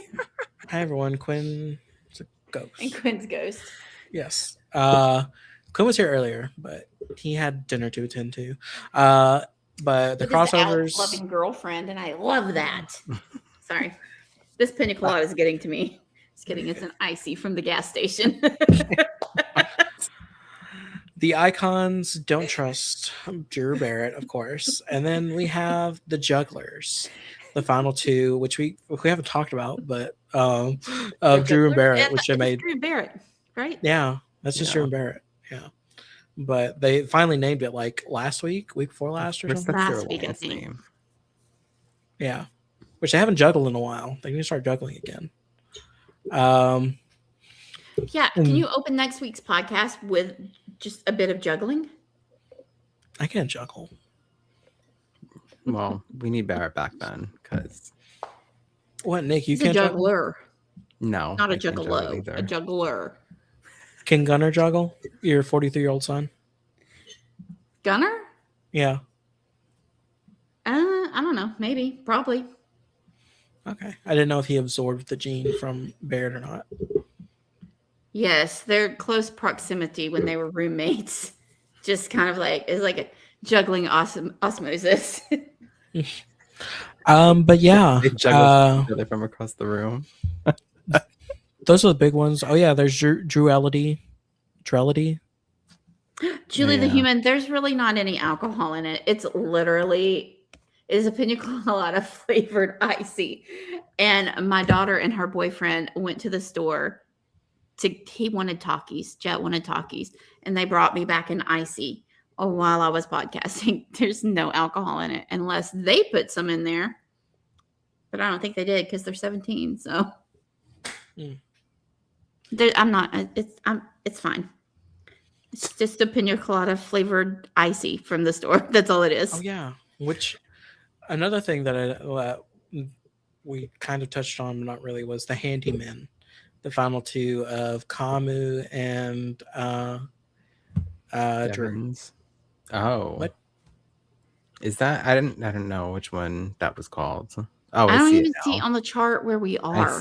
I see it now. It's right above the Taylor Kamu Devins trio. Oh, yeah, which is also very interesting because Drew and Kamu really trusts Drew, and Drew not so much. But they're the which core is crazy.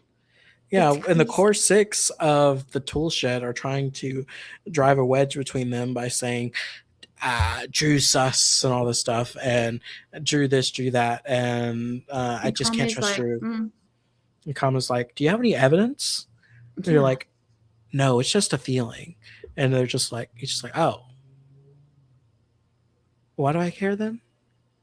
Well, and Um, he is commonly of the belief of um well, he's not into like people's feelings. He's more into what he thinks facts are, you know? You know that type. You know the crowd. Right. You know what I'm saying. I'm just playing. He you know what I mean. Yeah. Yeah, I do think it's really funny that he's the one that, like, every time they bring Drew's name to him, he's like, I mean, but not really seeing that. Like, I'm not getting that vibe from him. Like, you're pretty close. Like, you're friends. Like, I don't think he would do that or whatever. Every time anybody says anything, he's like, what, Drew? No, never. And I think it's really funny because those feelings are not reciprocated. No, yeah. Mhm. But yes, so going into the eviction for this week, I mean, I don't know. Maybe Jason could win another blockbuster, but if he doesn't, I really don't see any scenario where he's safe. Yeah. Yeah, I don't Unfortunately. think they have the votes to flip the House. People were asking that in chat earlier, like is Barrett gonna like go with the, like, flipping the House? But even if he wanted to, I don't think they have the votes to do that. Which Yeah. is why he was talking to D about it, Mhm. because like I don't think it's possible. So I don't know. Yeah. We also did. There's a lot that happened. We didn't talk about the teapot and Oh my God, I It's been know. really I can't. funny. We didn't I'm even sorry. talk about that. That's crazy. But yeah. Like, I mean, I don't know. now, so listen, when Dick did the pot banging, the original pot banging in 8, it was like it it was kind of funny. Nobody had ever done that before, and it was like, oh, okay, that's absolutely ridiculous, like, that's funny. When Josh did it, I'm like, okay, this is just, you're just copying something that's already been done. It's not yeah, original. I'm not entertained at all. Didn't like it when he did it. me neither. The same could be said for Jason, except that he has added a twist to it that I find rather amusing, because he's not just banging the pots. Well, first of all, it's not even just a pot, it's a teapot. So he can spill the tea, so he can spill the tea that he finds out. But the thing that he's doing that I find so funny is that he's using this banging of the teapot as an alarm for Mr. MMA, to let him know if anybody in small groups, when a small group is gathered, don't worry, he's going to get the tea using his teapot. He's going to find out, are they strategizing? Are they talking game? And if they are, he's banging on the teapot to let him know, excuse me, we've got tea to spill. They're strategizing. And I think that's absolutely hilarious. That's so I thought funny. it was so funny. So funny. Because at first I was like, whatever, another person banging pots and pans like you. Yeah, same reaction.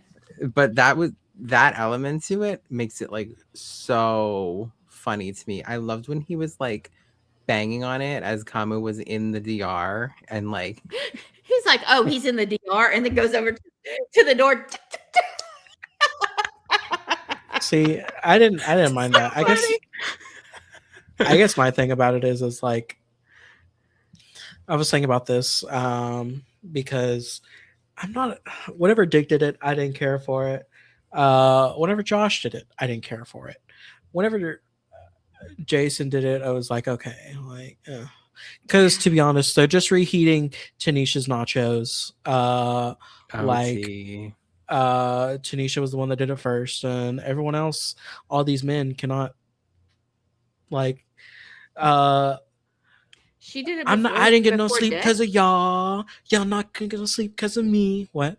She did it before Dick. Yeah. I didn't realize that.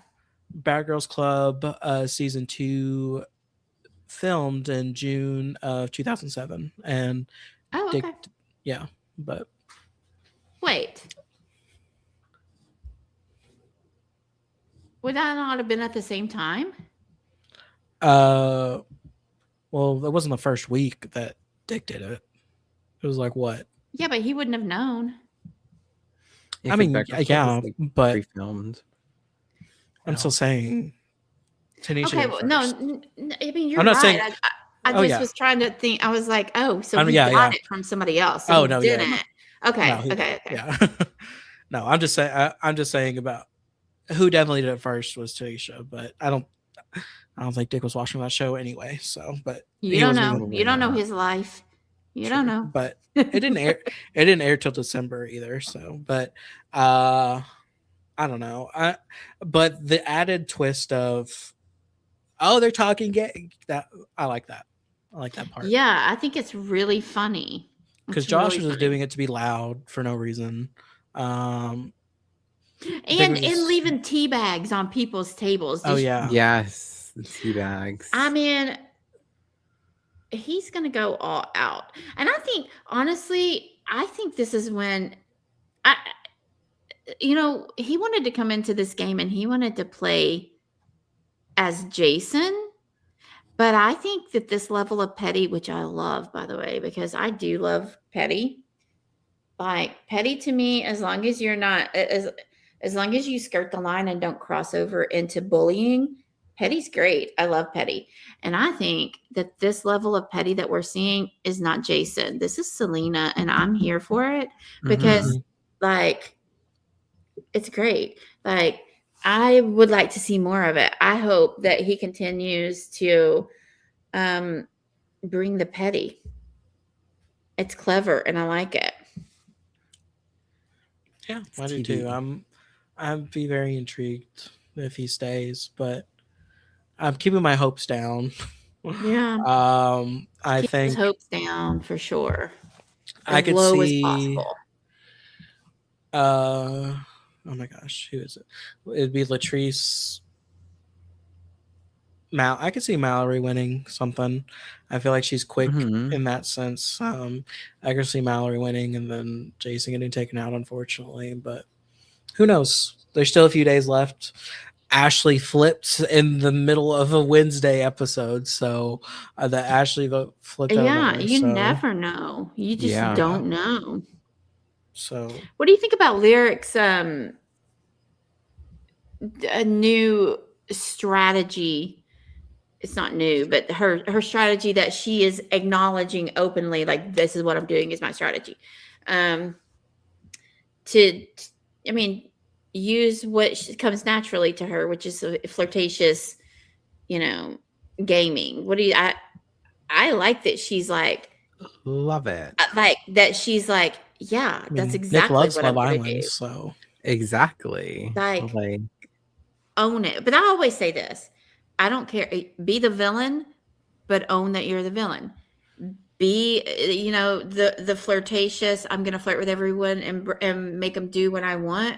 Yeah, but own it. And she is, so therefore I like it. But if you did it and pretend that you're innocent and sweet, no, I didn't do that, then no, don't like it. Yeah. And that's the difference. Like if you're a villain and you think that you're the hero, Mr. MMA, I don't like it. But if you're the villain and you're like, yeah, I'm definitely doing this. This is what I was talking about back when Jason did the thing with Angela that had everybody so upset in the first place. Yeah. I want you to play on her emotions. Or anyone's emotions, and I want you to cry and be overly dramatic about it. But then I don't want you to tell the rest of the house that's what you're doing. I want you to go into the DR or to a private camera, and I want you to tell only me about it and own that. That I can get behind, and I like it. So yeah. Anyway, anything else? I don't think so. Can think of. I feel like think that Go ahead. I got all of the things out that I wanted to get out that we didn't talk about earlier. Yeah, I agree with that too. I think that there's just a lot this week, and Yeah, it was a but long week. yeah, Can I also just say though that I am glad to see we only touched on it a little bit, but I am glad to see that there were people who did check on Jason, even though they didn't do it in a timely manner, which I didn't like. I am glad to know that there are people who checked on him and that he is not being ostracized as Mr. MMA, his parents own a gym, wanted to happen, openly stated that was his goal. I am glad that that is not happening. So while I may not have liked the initial, I am glad that they're not ostracizing him for absolutely no reason. Right. And people did check on him. It just wasn't as fast as I wanted them to. Yeah. The spirits of the house are definitely like way different than they were, yeah. which I think is great. But all right.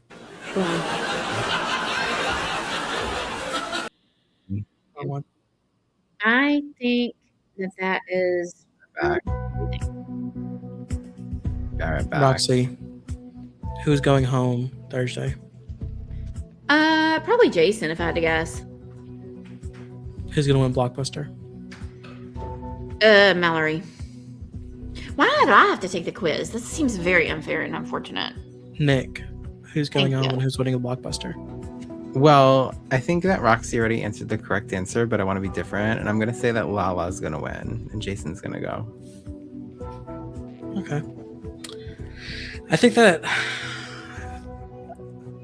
Mallory is going to win and that Jason's going to go, unfortunately. Because Team TV never wins. No, it never does. But Unless that's you're what I'm saying. Angela and the reality icons, apparently. Yeah. But I'll get Alan's in the stream going and then we can wrap it up. I really wish I could remember why we started playing this song in the first place. I do not remember. Me neither. I think it was from Daniel Icon Brown. I think so too. Ugh, I love Daniel. He's my favorite. Y'all can see my eyes didn't roll at that point. So. How dare you? You don't How look dare disgusted you. back. Anyways, thank you everyone for joining us. As always, it's been a pleasure. Please be sure to leave a like, comment. Who do you think is going to be evicted next? Or leave us any questions that you may have had that we may not have answered. Sorry, it's a long show. Sometimes we get a bunch of influx of comments, but links for everything down below to all of our socials, everything in between, all fun. The Discord's a fun place to come, chat, see all the clips, see all the fun things we're talking about. Join the Discord. Yes, but as always, thank you, Phoenix City and the lovely Roxie Hotman for joining me. As always, Nick, do you have anything? No. Okay. Say the thing you always say, Zach. Oh, well, I'm going to say. Yes, I will say the thing that always says. Well, perception is reality, everybody. Good night.